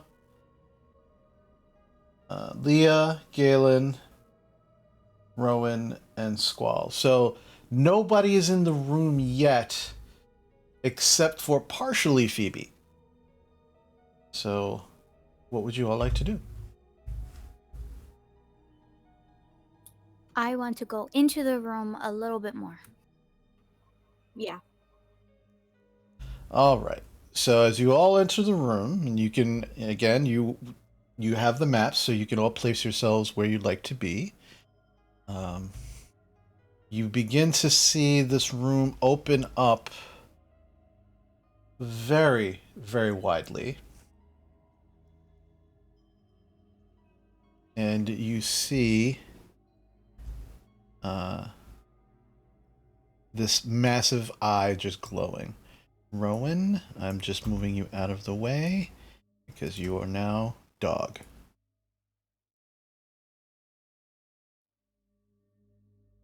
So place yourselves within the room where you believe you'd like to go. Leah would like to check around to see if there's any traps or hidden things that we should know about. Sure. Make an investigation check, please.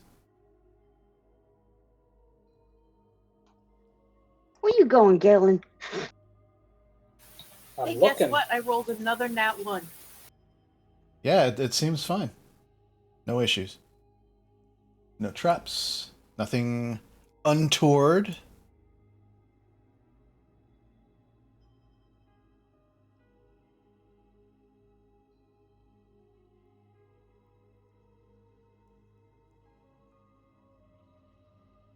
You all begin to make your way into this room. You can see that at what at one time may have been the possibly a cobblestone street or even a grand entrance hallway of this large stone building, where again, at one time it might have been grandiose and probably very intimidating.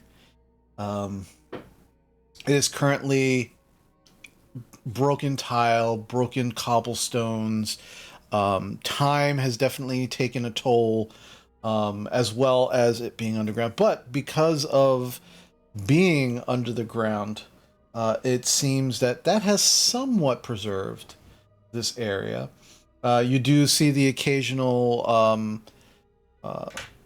dirt and rock from the ceiling above, just kind of taken hold around some of the area, but outside of that, you don't see much anything else here. The eye, as you all walk in, does follow you all occasionally, but just as there are a number of you, you do find that it does begin to rest occasionally, facing towards the opening, the main opening that you all came in from. And you can see that it is sitting directly in front of what looks like some kind of hallway or another entryway. Leah and Rowan, you can place yourselves anywhere you'd like inside.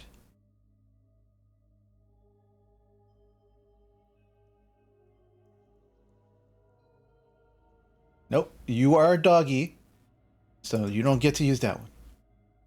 Use the doggy. Where's the doggy? Right here. Oh. Wow, wow, wow. Where'd you put yourself? To the left of the square. Oh, you completely disappeared on my map. She's there. I see her tail. She's behind Squall. I'm all the way to the left.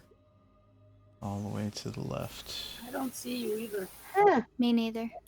All right, I'm gonna put I another. see her. I'm gonna put another doggy down. Please use that doggy now. Thank you. Sorry. I think it was just a bug because you and I grabbed the doggy at the same time.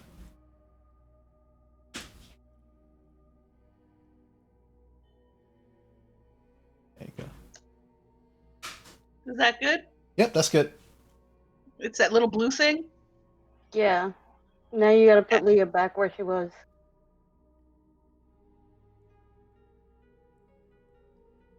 Where's Leah? You took her off the square and replaced her with yourself. Oh! Okay. Yeah. Yeah, you can't all be on the same square, by the way. You have to each have your own square. Sorry, Leah. I thought you were a dog, not a cat. Look at my beautiful cat ear and my luxurious cat tail. You can zoom in if you're having a hard time. You can zoom into the map to see it a little clearer. I've been trying to. It just makes it more pixelated. Okay. How do I zoom in that it doesn't get pixelated? I don't Are you know. looking at the stream or the link? I wish I knew. Okay, you should be looking at the link and at the stream. Okay. Well, I'm in the link, and I did the Control plus button to zoom in. But if there's another way, please tell me. Do you have the wheel in the middle of your mouse? I'm not using a mouse. Oh, okay. Well, then I don't know what to tell you. Control Z is the only way then, if without the mouse. So Thank you. Yeah, sorry. It's weird. It should not be pixelated even if you zoom in. It does self-adjust, but we'll worry about that another time. Alrighty, so you make your way into this room. It is massive. You can see in the corner all the way to your left. I will actually use the orange mouse. There you go. There is a skeleton.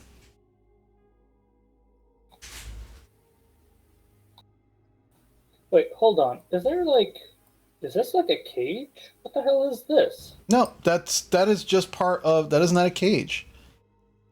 It looks like a small fence.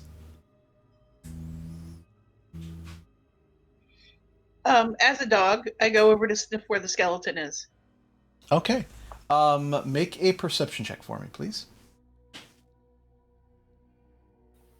Are there doors? Like to get into other rooms? Not where you currently are that you can see.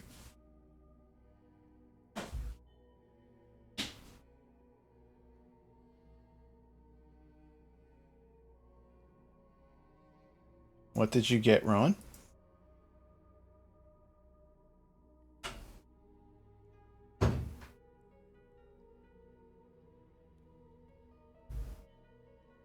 Rowan?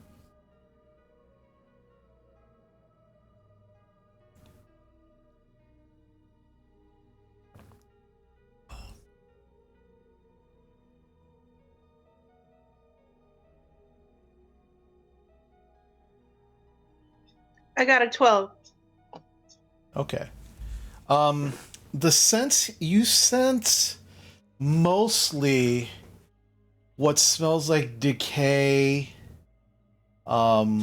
musty air, and you don't really get a scent from the area where the skeleton is. It's been too long. Most of those scents have probably just degraded over time. But you do gain a scent that seems to be moving more towards behind the area where the eye is. And this massive eye is just, it's very disconcerting. It looks like it's pulsing. There are veins along the sides of it. But it just is constantly just shifting and moving whenever any of you move. And it just looks at you consistently. Is there anything behind it? Make an investigation check. And you'd actually have to move further up if you'd like to see.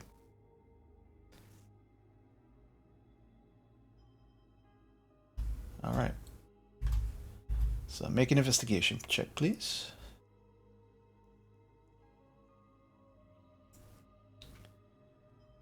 What is with our rolls today? I got a nat 1. Nat 1. You can see...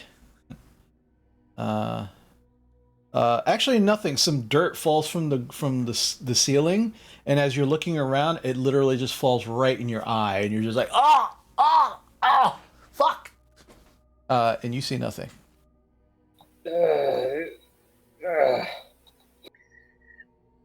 Rowan thinks to herself, he makes a terrible drow.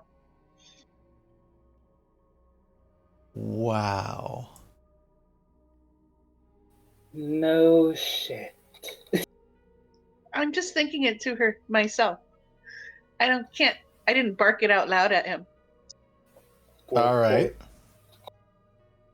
All right. What else is everybody doing? What is everybody else doing?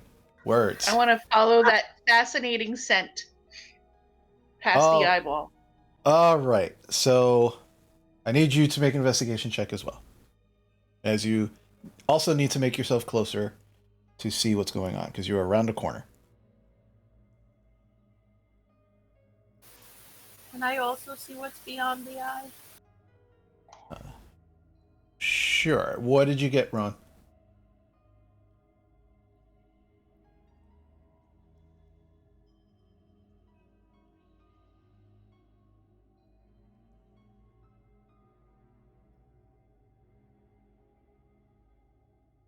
Leah, make your way closer to... What's an investigation for the dog?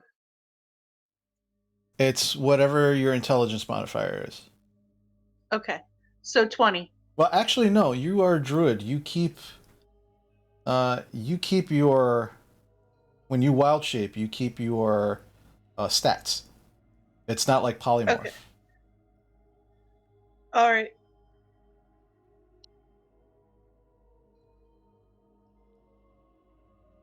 So what do you get now? 18. 18. All right. So you move yourself closer to take a look. Leah, you begin to take a look as well. And Rowan, you notice that there seems to be a doorway or an entryway behind the eye. And that is where the scent seems to be going. Leah and Jarina, as you make your way there, you begin to see the same thing as well. The eye spins around, and seems to have no issues rotating 360 degrees, and continues to follow you around the room. Just not actually literally following you, but as it spins in that one place. I gotta follow them. Okay. So, Rowan, as you make your way into that doorway, what would you like to do? and see if I can find Jake. Say that first part again. You didn't come through. I'd like to keep sniffing and try to find Jake. May I check it for traps?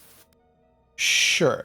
Leah, check it. You have to make your way into that doorway to do that. But you can absolutely do that. Wait, where did Leah go? Oh. Yeah, you can't be on top of each other. I thought that was an empty space.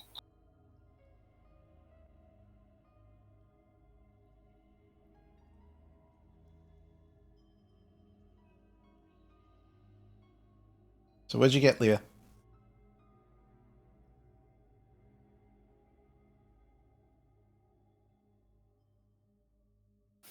+14 +2 is 16. 16. All right. So you see, as you walk in, this doorway. The floor seems very odd. And you kind of bend down, and you don't see any traps per se. None in the doorway, none like in your immediate vicinity. But it's the floor here. You're taken aback slightly by it, because unlike the entryway where you came in, there is a layer of dust on this floor, but it seems mostly intact. And as you kind of bend down to look, you notice that there are, it looks like letters on the floor. And you kind of look across, and these letters take up the whole floor. And look something like this. Am I able to read any of it? The letters seem to be in common.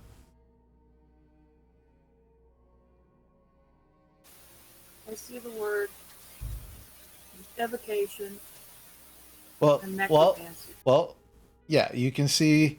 Hold on a second.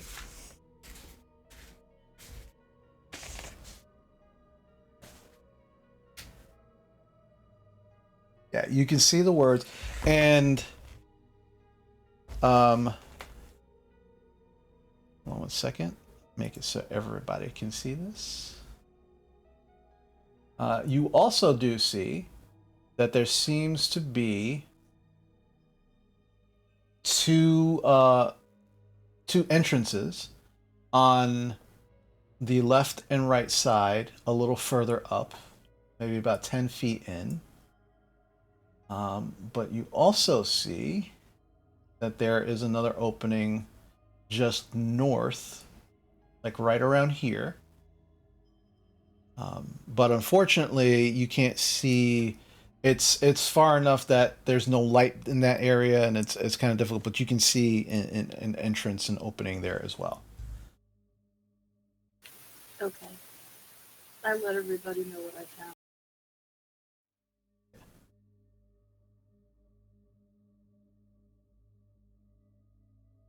So what we're gonna do is now hold on before people start moving. I was unable to shrink this to the scale that it needed to be. So what I'm going to do is I'm going to switch out the map. Very quickly for all of you, so you can actually see it in the scale it's supposed to be. If it will allow me to do this, okay. There we go. And each square, this room is massive. And each square is what you will be able to do. Hold on a second. It's 5 feet. I'm going to put you all back down for a moment. Let's see.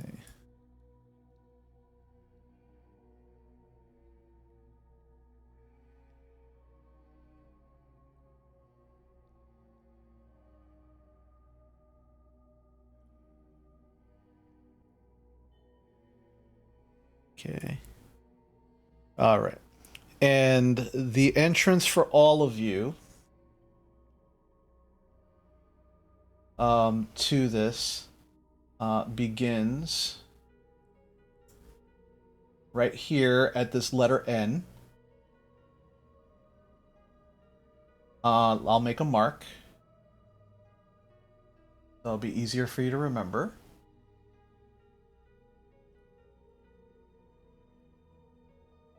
Okay.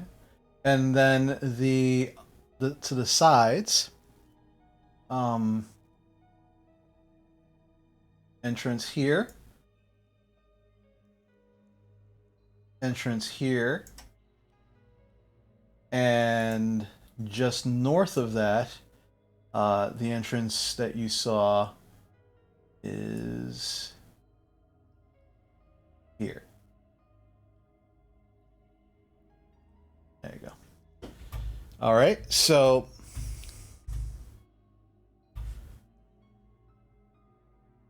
you now see this massive floor in front of you with all of these letters.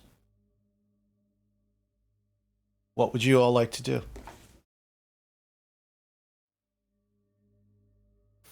Were there any traps? Not that you could see. Not at the entrance. Can I do an Arcana check on the eye? Yeah, absolutely.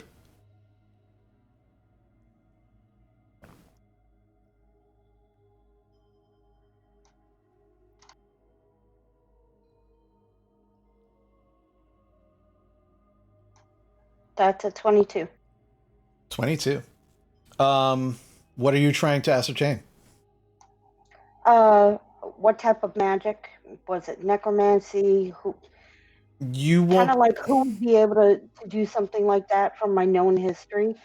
Yeah, you won't be able to tell what school it is unless you cast something like Detect Magic. Just looking at it, you won't be able to tell. It is very magical.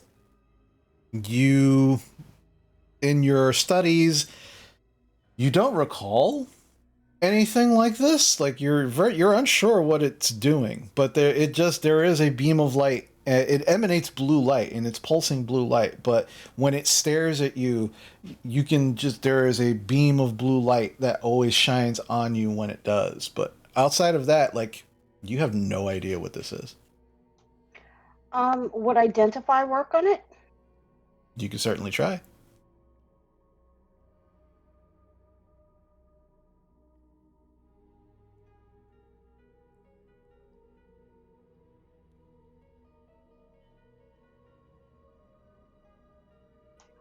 Okay, I cast identify. Okay. It is not a particular item. But from what you can gather from casting identify on it is that this eye is generating a field of true sight, which allows it for some reason to pierce through invisibility, to pierce through certain dimensional spaces. But it's not an item per se, like if you were trying to identify, say, like a magic item or something like that. Like, it's very odd. You should be able to get more information from this. When I touch it, do I feel anything? I mean, aside from an eyeball. Are you going to touch it? I have to touch it if I'm identifying it. Oh, okay. So as you touch it, you take 4 lightning damage. As you immediately are shocked. Make a Constitution saving throw for me, please.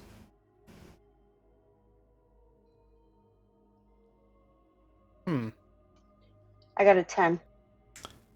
10. You are knocked prone, and actually you are knocked 5 feet away and knocked prone. Now, why did you have to touch the eye? I had to identify it. Why couldn't you just touch the floor next to the eye? You have to touch the object you're identifying. Is this eye following us at all times, or is it looking towards the entrance? Oh no! Anytime any of you move, it shifts towards you. If nobody moves, it centers itself back towards the entrance that you all came in. Okay, I so tell everybody what I got from my identification. heard. Is there a way to get the eye to look this way and overlook the room that we're currently in front of You can try, yeah. without touching it? Like if we can like make a move. Oh yeah, anytime any of you move, it shifts to the last person who moved. Is there enough width in this hallway for the eyeball to theoretically overcast this entire floor of Currently there are individuals in front of the doorway. But you could certainly try if folks are willing to get out of the way. Okay, well, I'm sorry. Go ahead, Squall. I was gonna say, why don't we give that a try, knowing that this is casting a spell of truth? It doesn't hurt to try to see if it'll give us some sort of insight over this seemingly ominous flooring. All right, so yeah, easily enough, as everybody's moving out of this entranceway, it's kind of staying in that specific area. So very like if you just move in that direction, even if you just kind of duck down slightly, any movement seems to catch the attention of the eye, and as it does, you can see that beam of light. The beam of light itself, it's cast maybe about 30 or 40 feet ahead of it. So it does actually shine a blue beam of light into this room across the floor. And as you look through, into the room while it's doing this, make a perception check for me.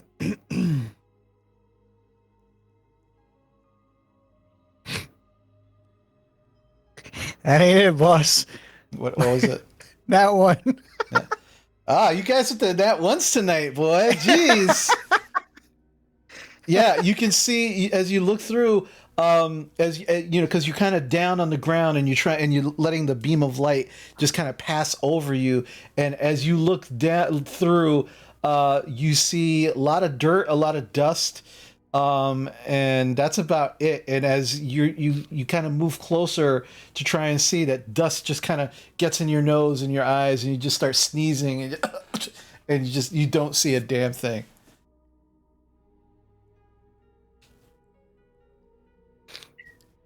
Does Rowan see the entire floor from where she is?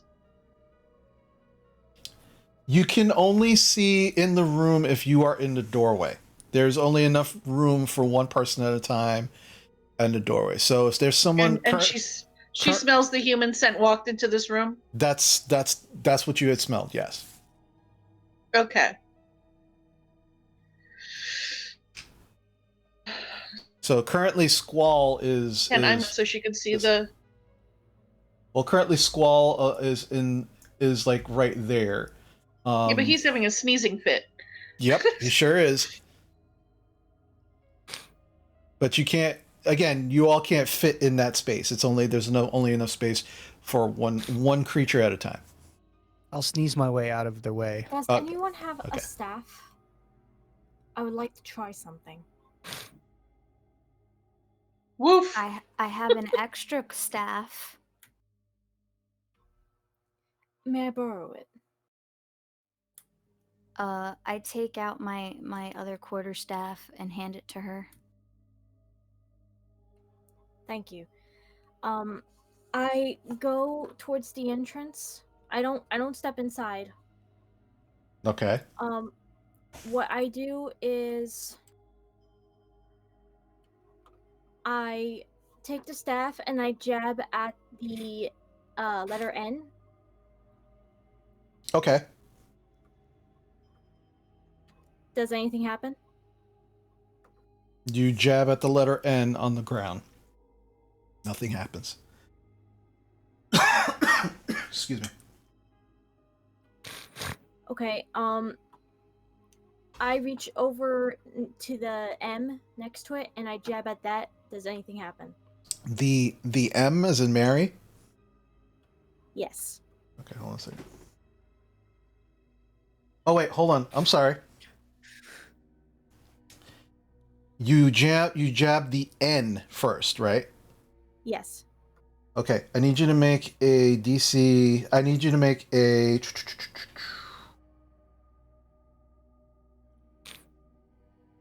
This is going to be. Hold on a second.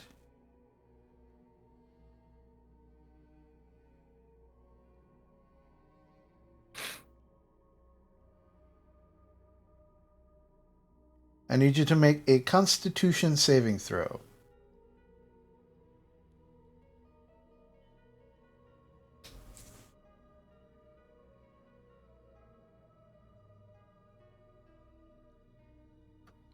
Roll the 16 plus 5. That is 21. 21. As you poke the N, as in Nancy, you all see a flash of light, and you pull back. That's all that happens.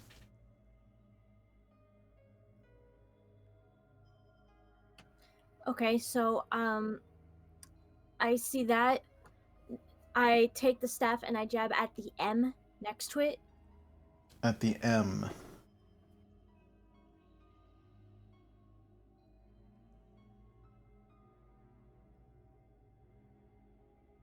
Okay, and that is going to be, hold on a second.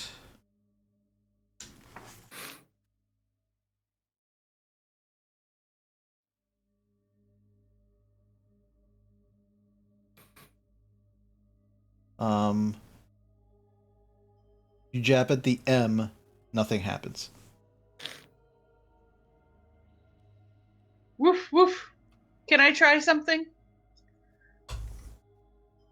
I turn to the group and I say, well, do I notice any words on the ground? You can, all of the letters are in common. Okay. So I turn to the group and I say, it appears the path which it has words, I think are safe to walk on. I can't be sure. I'll go. As I bark. Yeah, Rowan barks at you. Woof. All right. So because these are in common, I believe that the path is merely for. We have to follow the path in which it has common words. Woof. If not, then something bad can happen. I'm a dog. I jump on the M, as in Mary. Okay, you jump on the letter M. You just bypass Phoebe as she's saying all this. I need you to make a Constitution saving throw for me, please. Did you just knock my ass over? No, she just went right past you.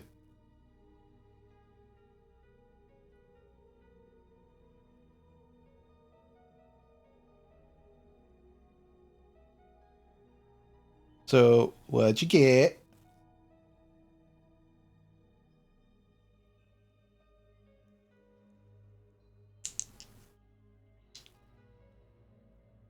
$17. 17. As you jump on the letter M, you can feel the floor slightly depress, and there's a click sound. And as you hear that sound, you watch as in the four corners of the letter M, these four puffs of gas just, and you're able to hold your breath enough and kind of like move back, this time pushing Phoebe out of the way. And thankfully, you don't take the full brunt of what this gas came up, but you do take 7 poison damage. I hate wizards. I did say perhaps.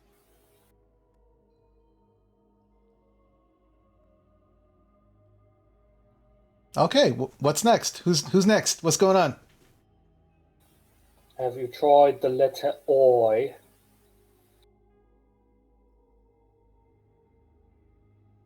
What letter? I. I take the staff and I jab at the letter I, next to the N. Okay, you jab the letter I. Nothing happens. Who wants to be the next impulsive brute?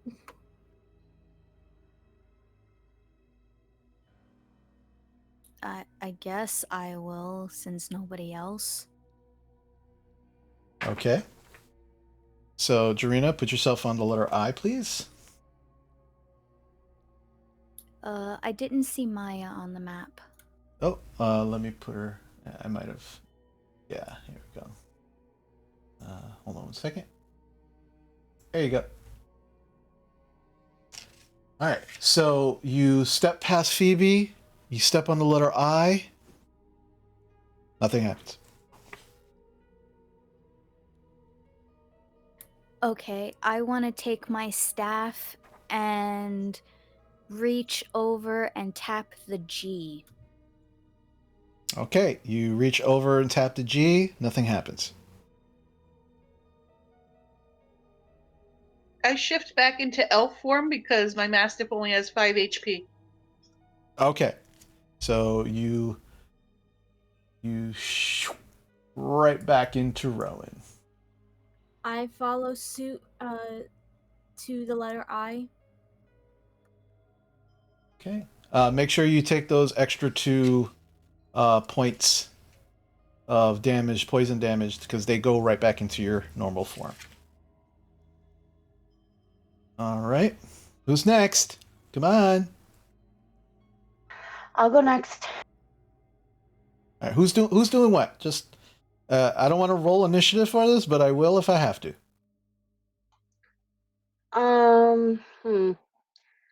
We already know that N and M do something. I am going to levitate over to the O. Okay. So just as a reminder, and you would know this, levitation allows you to levitate up off the ground. You can only move up and down 20 feet. That's right. I forgot. Mm-hmm. You won't be able to move across. Before she does that, I take the staff, just to make sure it's safe for her to go over there, and I tap the O. You tap the O. You tap the O, nothing happens. All right. I tell Phoebe to just give me a push over to the O. I give her a gentle nudge. All right, so you're hovering over the O. Mm-hmm. Okay. Now, unless somebody pushes you, the floor is completely open. There's nothing to grab onto, and the ceiling seems to be about maybe 12 to 15 feet high. Okay. All right, so you're just gently hovering above the O. All right, who's next? Squall?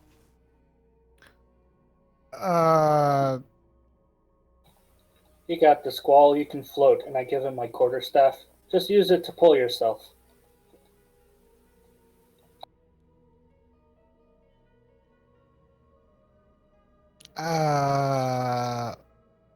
Okay. I'm very not sure I like the idea.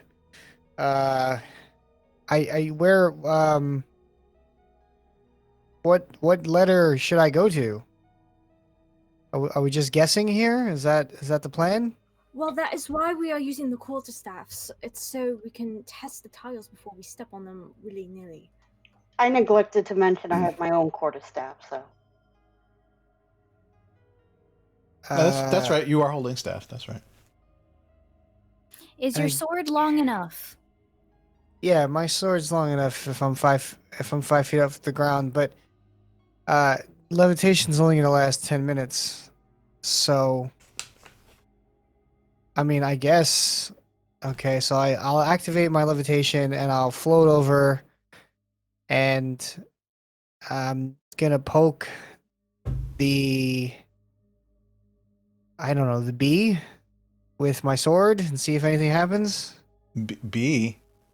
Yeah, right next to the. I'm floating in about 10 feet, like over here. How are you getting there? Oh, I hold out my staff. I hold out my staff to. yeah, I right. Chain of arms and pushes with everybody because I'm only within arm's reach of everybody. Okay, so you cast Like, levitate. Yeah, float off to the end with help from. Yeah, walk me through Yeah. it. Yeah, so Okay. I'm at the door. Uh-huh. Galen, you're there with me, right? There. Okay. Galen's gonna help me get started. Okay, Okay. and then I'm next. I'm right here. I'm with the arm's reach. Okay. Up one. I'm in arm's reach, and then I'm over to the B. They're just gonna like slide me over. Okay. Did you check it? And I'm over it now, and I'm just tapping it with my sword. You're just tapping it with your sword. So you go Yeah. over to the B, you tap it with your sword, nothing happens. Okay. Then I guess You can just for everybody's just to clarify, you can use your movement, your full movement during this time if you wish. So you can't be like, oh, I want to run across the whole floor. You can run across the floor up to your movement, or you can just stop whenever you want. So just right.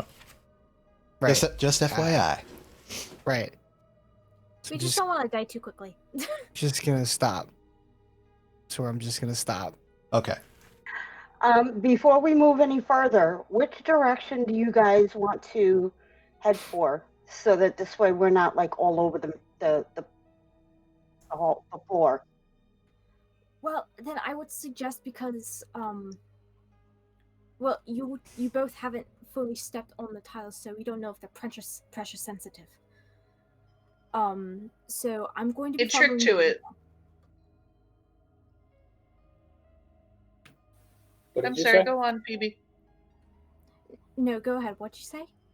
I said there's got to be some kind of trick to it. Unless the only person who's allowed in here is a mage, in which case they would just float over the whole thing on their little discs. Well, I'm not entirely sure because when you stepped on the M, it damn near poisoned you. Yeah, I was no longer a dog. And I see all kinds of words in this floor, and they all mean something to the magical community, but what if this is just gibberish that was put down and we're just supposed to fly across? Well, then we're in a bit of a conundrum because not all of us can fly. Then I would suggest just try to avoid the full word if possible, or at least the beginning of the word.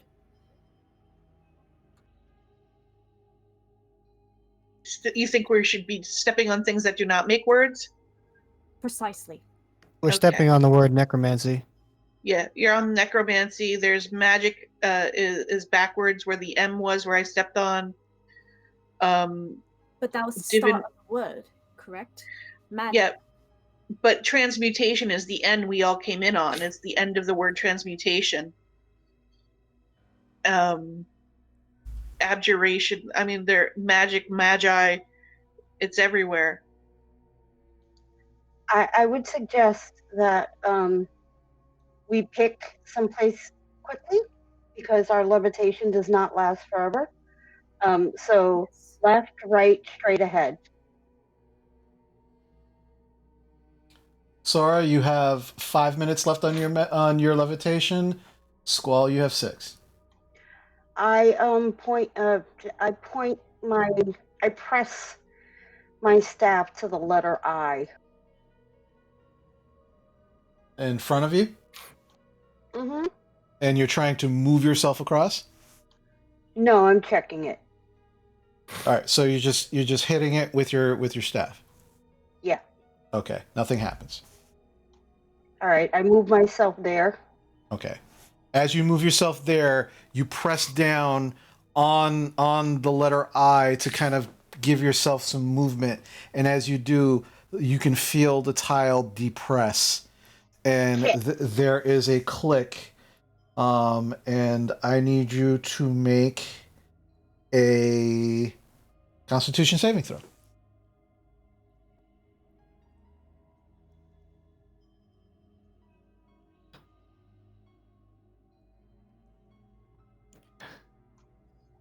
Ten again. 10. All right. There is. Hold on one second. There is a large, bright, not large.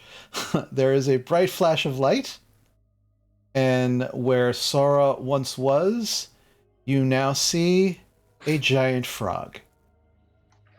Great.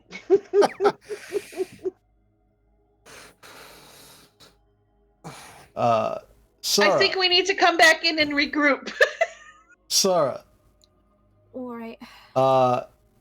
While you are in the form of a giant frog, you think not as yourself, but as a giant frog. So just when you get the chance, look up, or if you want me to do it, I can do it for you. Would you please? Yes, a giant frog stats. All right, so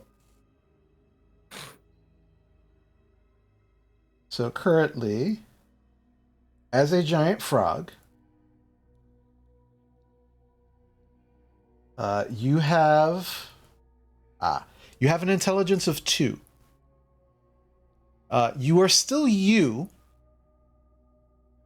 but much less so.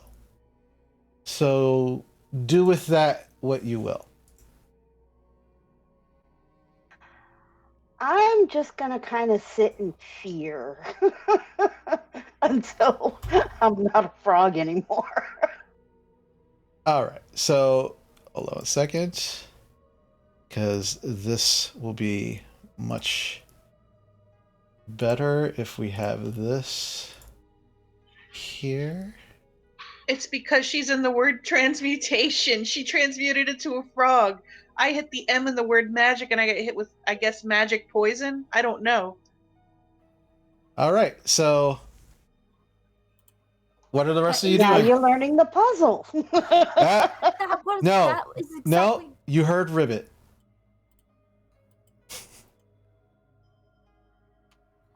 Well, that was precisely. So if what we I was step trying on to necromancy, explain. someone. What, Phoebe? That was precisely what I was trying to explain to you all. Do not step on the words, whether it be backwards or forward. Squall, you have 2 minutes on your levitation. Ribbit. I'm gonna start.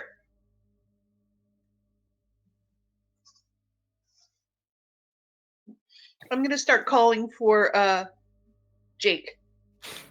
I'm gonna push myself back towards the door with my sword.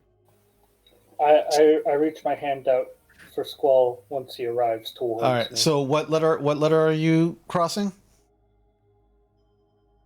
O and N. Okay, so you move your sword over to the O, and you push down on it to move yourself across. And as you do, I need you to make a Constitution saving throw as you feel the O depress. No.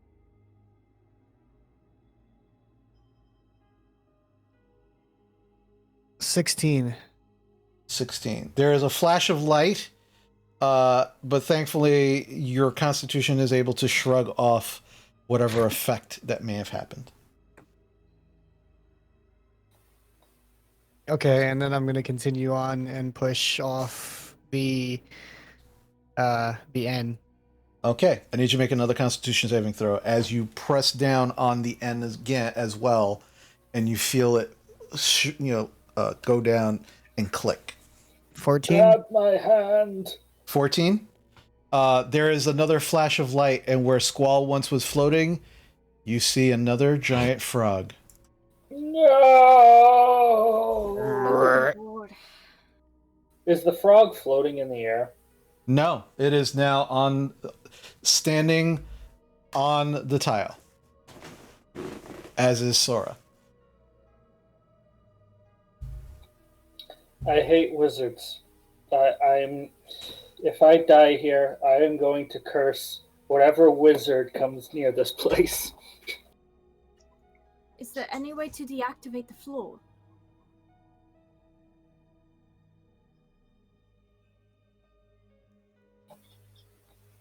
No idea. Jake! Jake, are you here? Jake! There's no response. I need everybody. Let's see. We have Phoebe and Jarena are in the room. The frogs don't count at this point. Phoebe and Jarena, both make perception checks for me, please.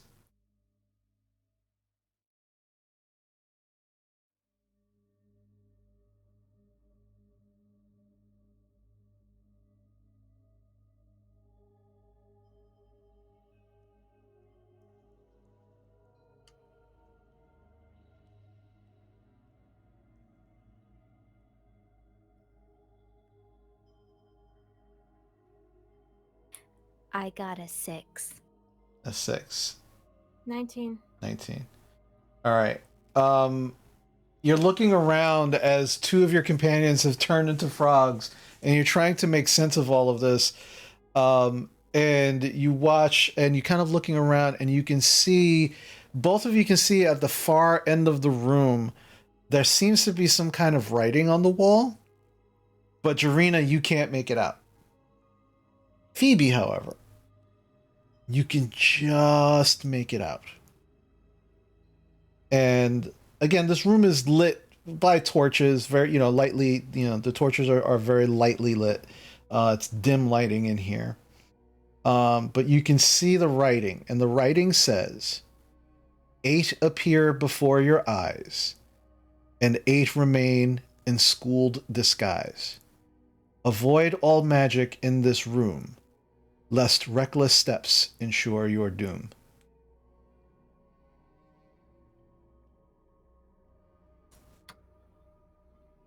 I shout back to the group. Avoid the words that inscribe any sort of magic, whether it be backwards or forward.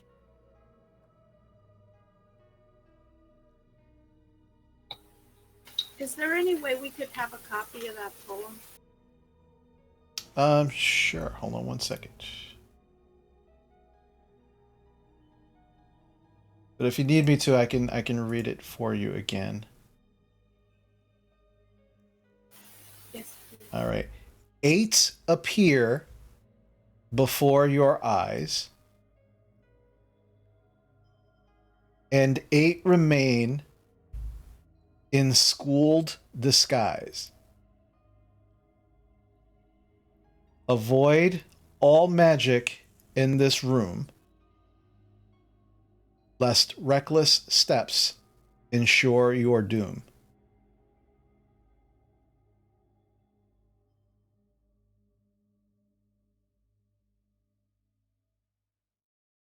To do things to the map? I'm sorry? Like highlight all the words? You want me to highlight all the words? Can I do that? No. I've got like a little paintbrush here. Can I do that? I would say you can do that on your own notes, but not on the actual map itself, because that would technically be, if you're figuring something out, you need to be able to explain it to your companions you're not able to actually go in there and say, hey, look, I'm circling this name, I'm circling this. Do you know what I mean? Yeah. Okay. So we've got to go row to row and see what is in the word and what is not. Essentially.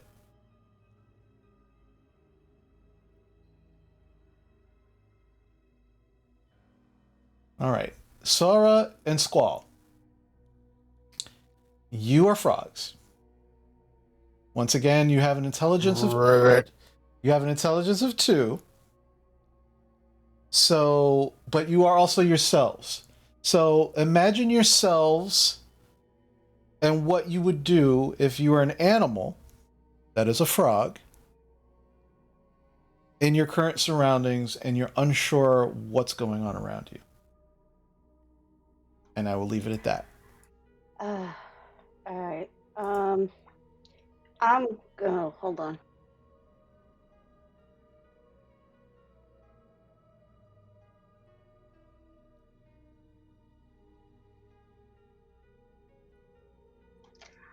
I make a tentative jump. Hold on. To the left, the B. To the B. Okay.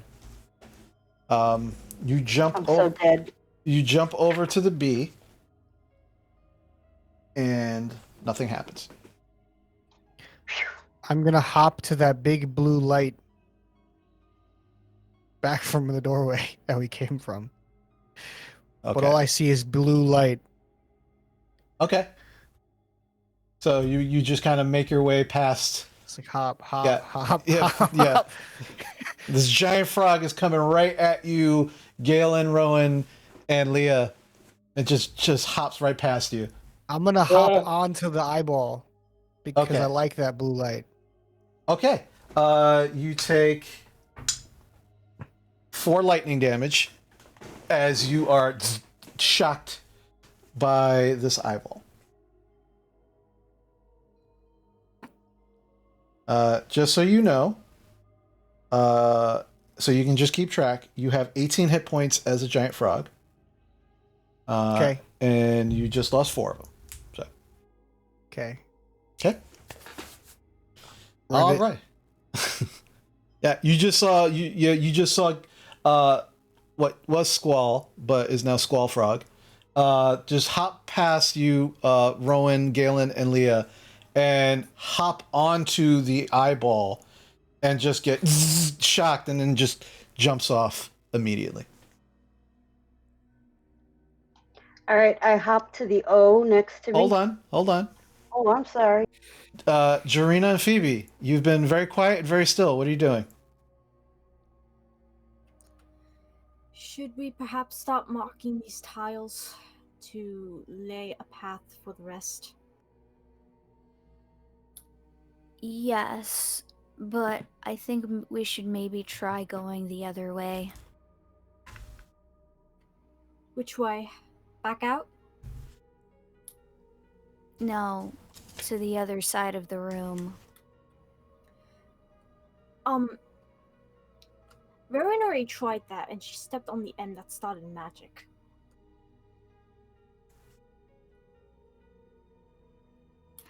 Uh-huh. And that end next to me is the N word for mutation. The objective of this floor puzzle is to avoid the words of magic, be it backwards or forward. So right now we are on a word that has no correlation to any word for magic or otherwise. Yeah, but okay. Well, I'm gonna step onto the A. Check if okay. Okay. You step onto the A. Nothing happens. I step onto the G. Well, actually, first, I mark the tile. How are you marking it? I take out one of my pencils and I put a giant X on one of the corners of the tile. It as you try, it is a stone marble floor. You are able to mark it, but it's a very, very light mark. It's not. It doesn't show up very well.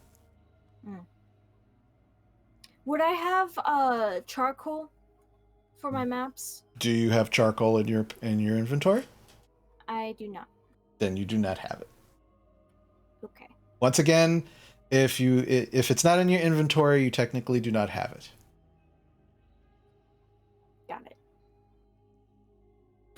So I step onto the G. Okay. Nothing happens. If anyone wants to follow along, or does one of you want to help our unfortunate friends?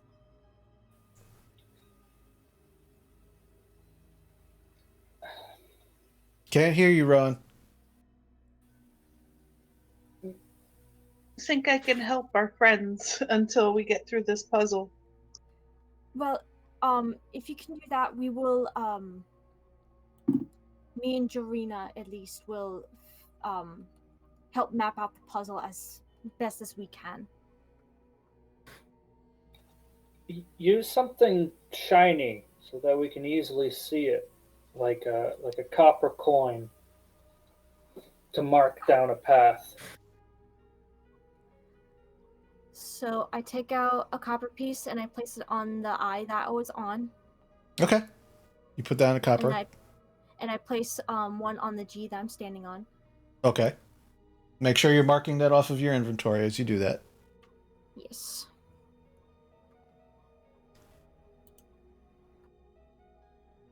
Okay, Galen, you have been extra not doing anything. What are you doing? Galen is scared for his life. That is why he has been absurdly quiet about this whole thing. Okay. Well, he doesn't like this situation, so he's probably just gonna stay out of the way. But you do see that the eye is safe. Phoebe has started putting the coins down, so there is that. Mm-hmm. At your suggestion. Mm-hmm.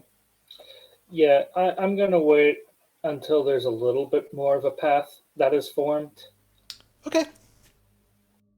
I'll play my lute, I guess. I'll stay out of the way and start playing some music in this rather creepy place. Okay, make a performance check for me, please.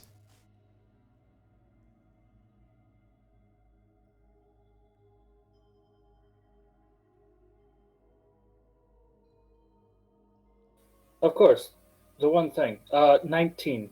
I rolled a 19. 19. Yeah. Yeah, you start hearing this very kind of melancholy lute playing coming from the hallway that you all came from.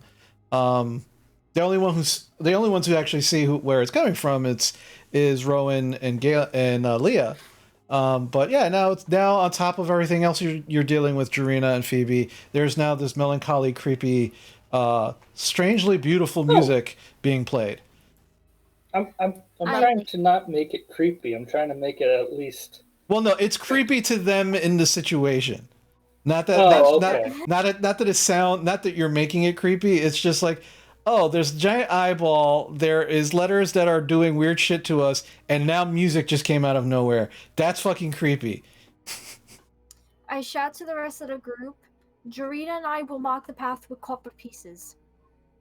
You try to help Skull and Sora while we tend to this issue. Okay. Leah, what are you doing? I'm watching this play out because I'm not stupid enough to step into the room not knowing what's going to happen. Again. Yeah, without a plan. I'm not doing that. So I'm going to ask Lucy if there's anything he can see. Okay, so you take Lucy out, and Lucy is now is currently a mouse, and you ask him if he sees anything, and you watch as turns into his normal visage, and As he does, he kind of walks over to the entrance and kind of looks around, and then turns around and looks at you.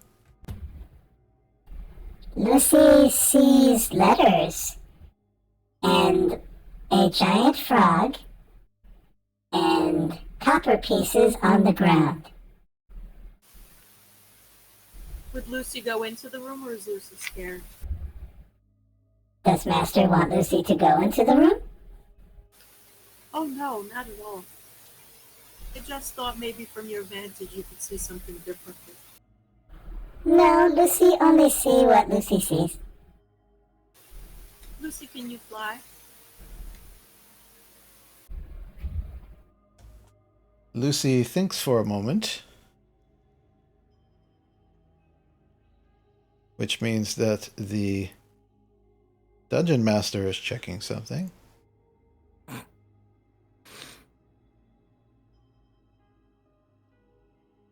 And Lucy looks at you for a moment and then immediately changes shape, but is not standing, but is now flying as a small bat. Lucy, can you fly into the room to the doorway and tell me what you can see at the doorway? You get the impression like Lucy just kind of squeaks at you, not really being able to speak to you, but you get the impression because of your link that Lucy wants a determination of which doorway. There are three. The one with the lettering on it, so I'd like for you to go to each different one, if we can do that. Wait, just repeat that again, please. We already know the one with the lettering on it, right? That's the one on the opposite side of the room is where Phoebe saw the words on the wall. I want Lucy to see if there's writing on any of the other doorways, or, just in the inside of any of the doorways that she can show me. Okay, so Lucy begins to make their way to the other two entrances. And over the course of the first about 5 minutes, makes their way, because it is a tiny little bat. It's not, a large giant bat or anything. Just makes its way over. And you remember that you have to concentrate to actually see through Lucy's eyes. And so, Rowan, you watch as Leah's eyes just become white and just completely just gloss over completely white. And Leah, at this moment, you can see right through Lucy's eyes. But you can't hear anything or see anything in your immediate direction, in your immediate vicinity. You just see and hear what Lucy does. And as Lucy flies over to the first entryway, you basically see what looks like the entrance to another room, with some cobblestone flooring. There seems to be some dim torchlight in the room, but further in, you would have to send Lucy further into the room to see more. But that's what Lucy sees. Does not see any writing on the walls around the doorway here at all. What about the other doorway? Okay, Lucy flies over to the other doorway. And almost not identical, but very similar. Another entryway into a room with more cobblestone floors. There seems to also be some torchlight further into the room, and no writing around the walls here as well. Okay. Leah would like to just stand in the doorway to get a better view of the room as a whole before stepping in. Okay, so you come out of your trance and are no longer looking through Lucy's eyes. You make your way to the entrance over here, and you can kind of see a little better. And Lucy makes their way back over towards you, just flying over to you as a bat and just kind of landing on your shoulder, and just weirdly hanging on your armor, because because bats are floppy. So, but just hangs off of your armor, just waiting for you to tell it what you want to do. I pat her gently on the head and say thank you. Squeak, squeak. All right. Okay. So, Jarina, what are you doing? I am going to take my staff and poke at the M that's right next to me. You poke on the M. Nothing happens. Then I move. You step on the letter M, and nothing happens. I step onto the letter A and I inform Jarina, I do believe the N is safe, but then I don't believe we could step on the C because that's backwards from magic. And we can't step on the Y either, because that's the N word for necromancy. Phoebe, jump over the Y and onto the M on the other side. That's what I was thinking. So I go to the letter A. Okay. And I place a copper coin on the letter A. All right. All right. So I will, as you are actually now making physical marks while leaving physical things, I will do this. Actually, let's make it a little more, I guess, coppery. We'll do that.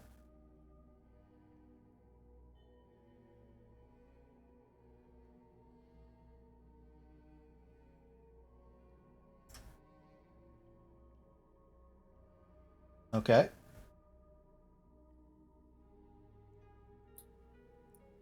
I am going to, just to be on the safe side, I'm going to poke at the N. Okay, you poke at the N, nothing happens. Okay, I move. Okay.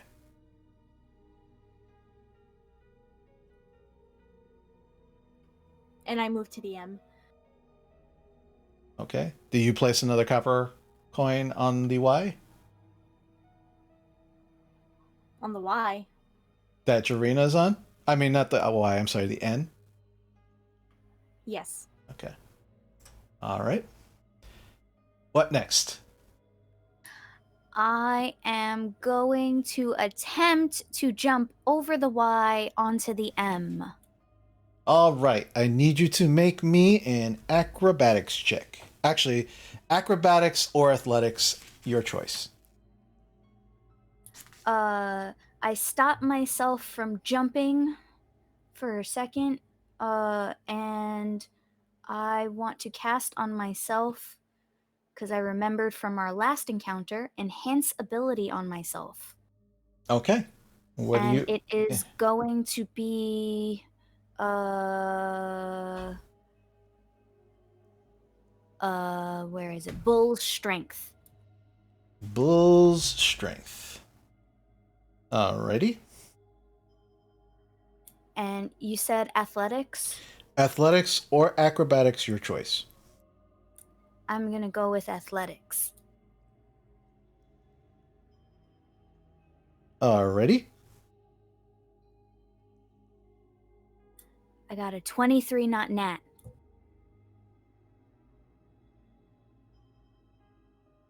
Okay. So as you leap across this Y, you do so without any issue, and you make your way, and you land on the M, and as you land on the M, nothing happens. I call to Jarina, leave copper pieces for a path. Okay, I put a copper piece on the M. Okie dokie. So you leave a The copper... next one, which should be the letter G, that is right north of the M that you're on. You're not even in the doorway, so you kind of don't see it. And you have to also think spatially, so you might not even be able to see it from that far because the floor is flat and you're looking at it at a different angle. I will, though, allow you to make a possible perception check with a high DC to see if you can see that.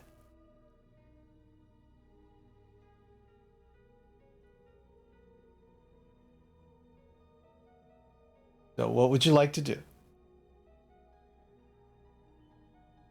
Perception. Okay, perception check, please.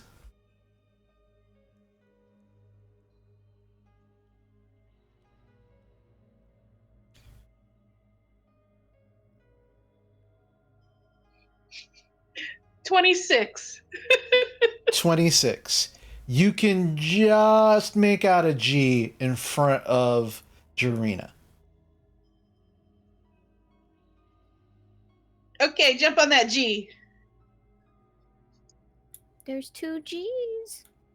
The one in front of you.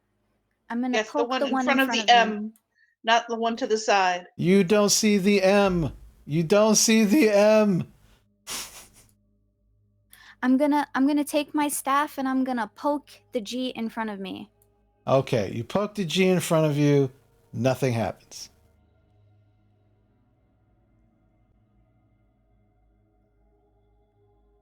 And I leave a copper piece. All right. Okay. Do not step on that G to your left. I got it. I got it. All right. All right, so we're going to pause for a moment. Sora the Frog.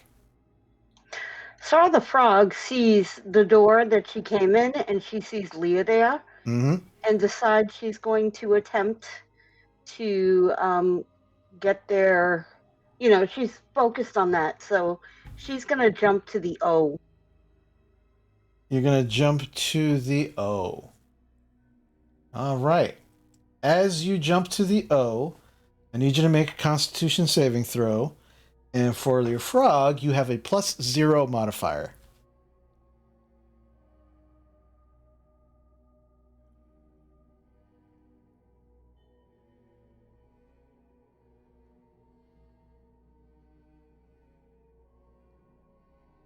So what'd you get? Give me a second. I have so many windows open that it just, takes a minute. I got a 4. Got a 4. Okay. There's a flash of light. And if you were in your true form, you would feel like the time has extended on your this polymorph spell, and you feel like you'll be a giant frog a little bit longer than you normally would have. But your warts look a little different.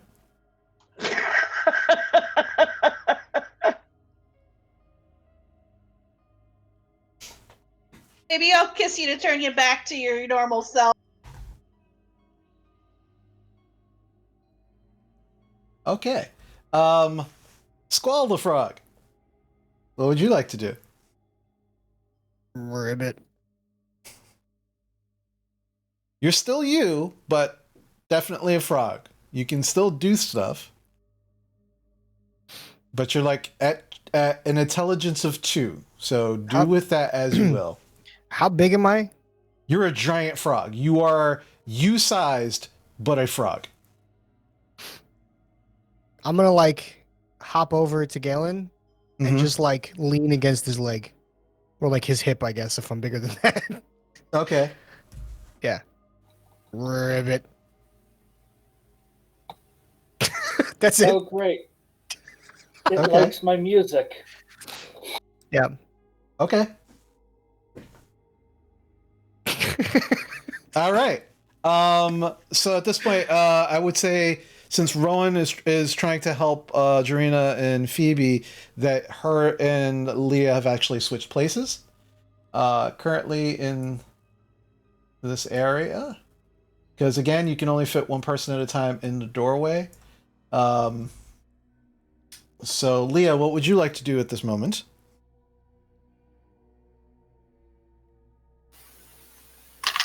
At this moment, I'd like to enter the room and start following the path. Okay. So you can move your movement as far as you want on the way that you would like to go.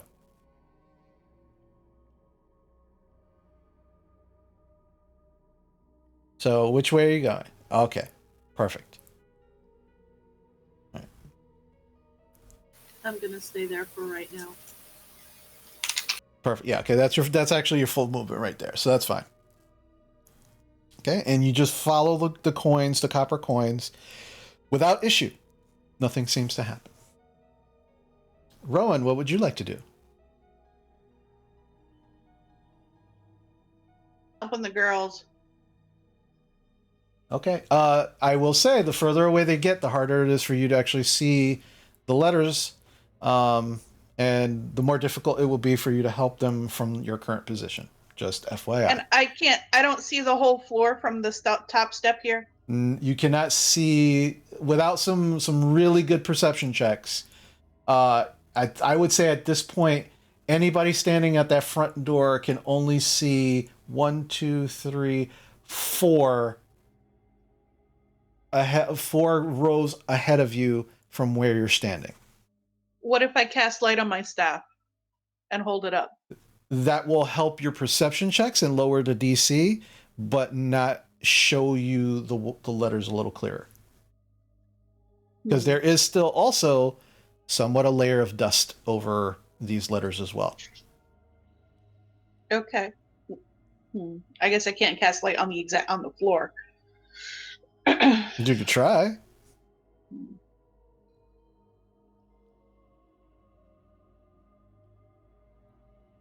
Was there anything hanging from the ceiling? I will say no. As you look up, you can see the ceiling again. It's maybe about 12 to 15 feet high, but the ceiling itself seems to be more rough than anything else, but nothing hanging from it that you can see. Can I just cast light on the ceiling? It has to be on a specific point. So the center of the ceiling? What is the range on light? No idea. I believe it's touch. I believe you have to touch something, but I could be wrong. No, I think you're right about that, actually.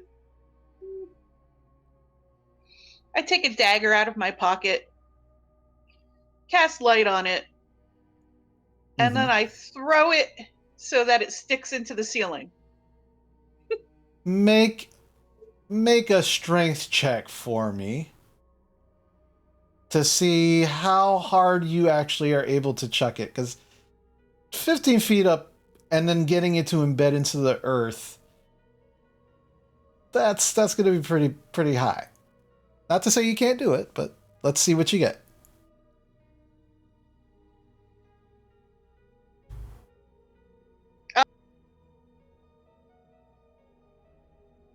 What'd you get? I said I rolled a 6, so that didn't work. Okay. So you cast light on the dagger, and you go, and you chuck it, and you get it, and you actually hit Sora in the head with your dagger. Thankfully, it was the hilt. But Sora, you do take 3 bludgeoning damage.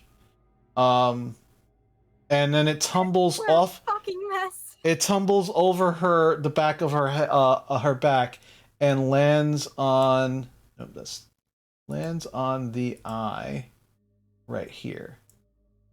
So there is a dagger with light cast on it, right behind Sora now. Actually, we'll make that this color. There you go. Does it light up the room any brighter? Not much more brighter. It's as if you threw a torch into the room. Okay. Well, a little bit. Just a little, yeah.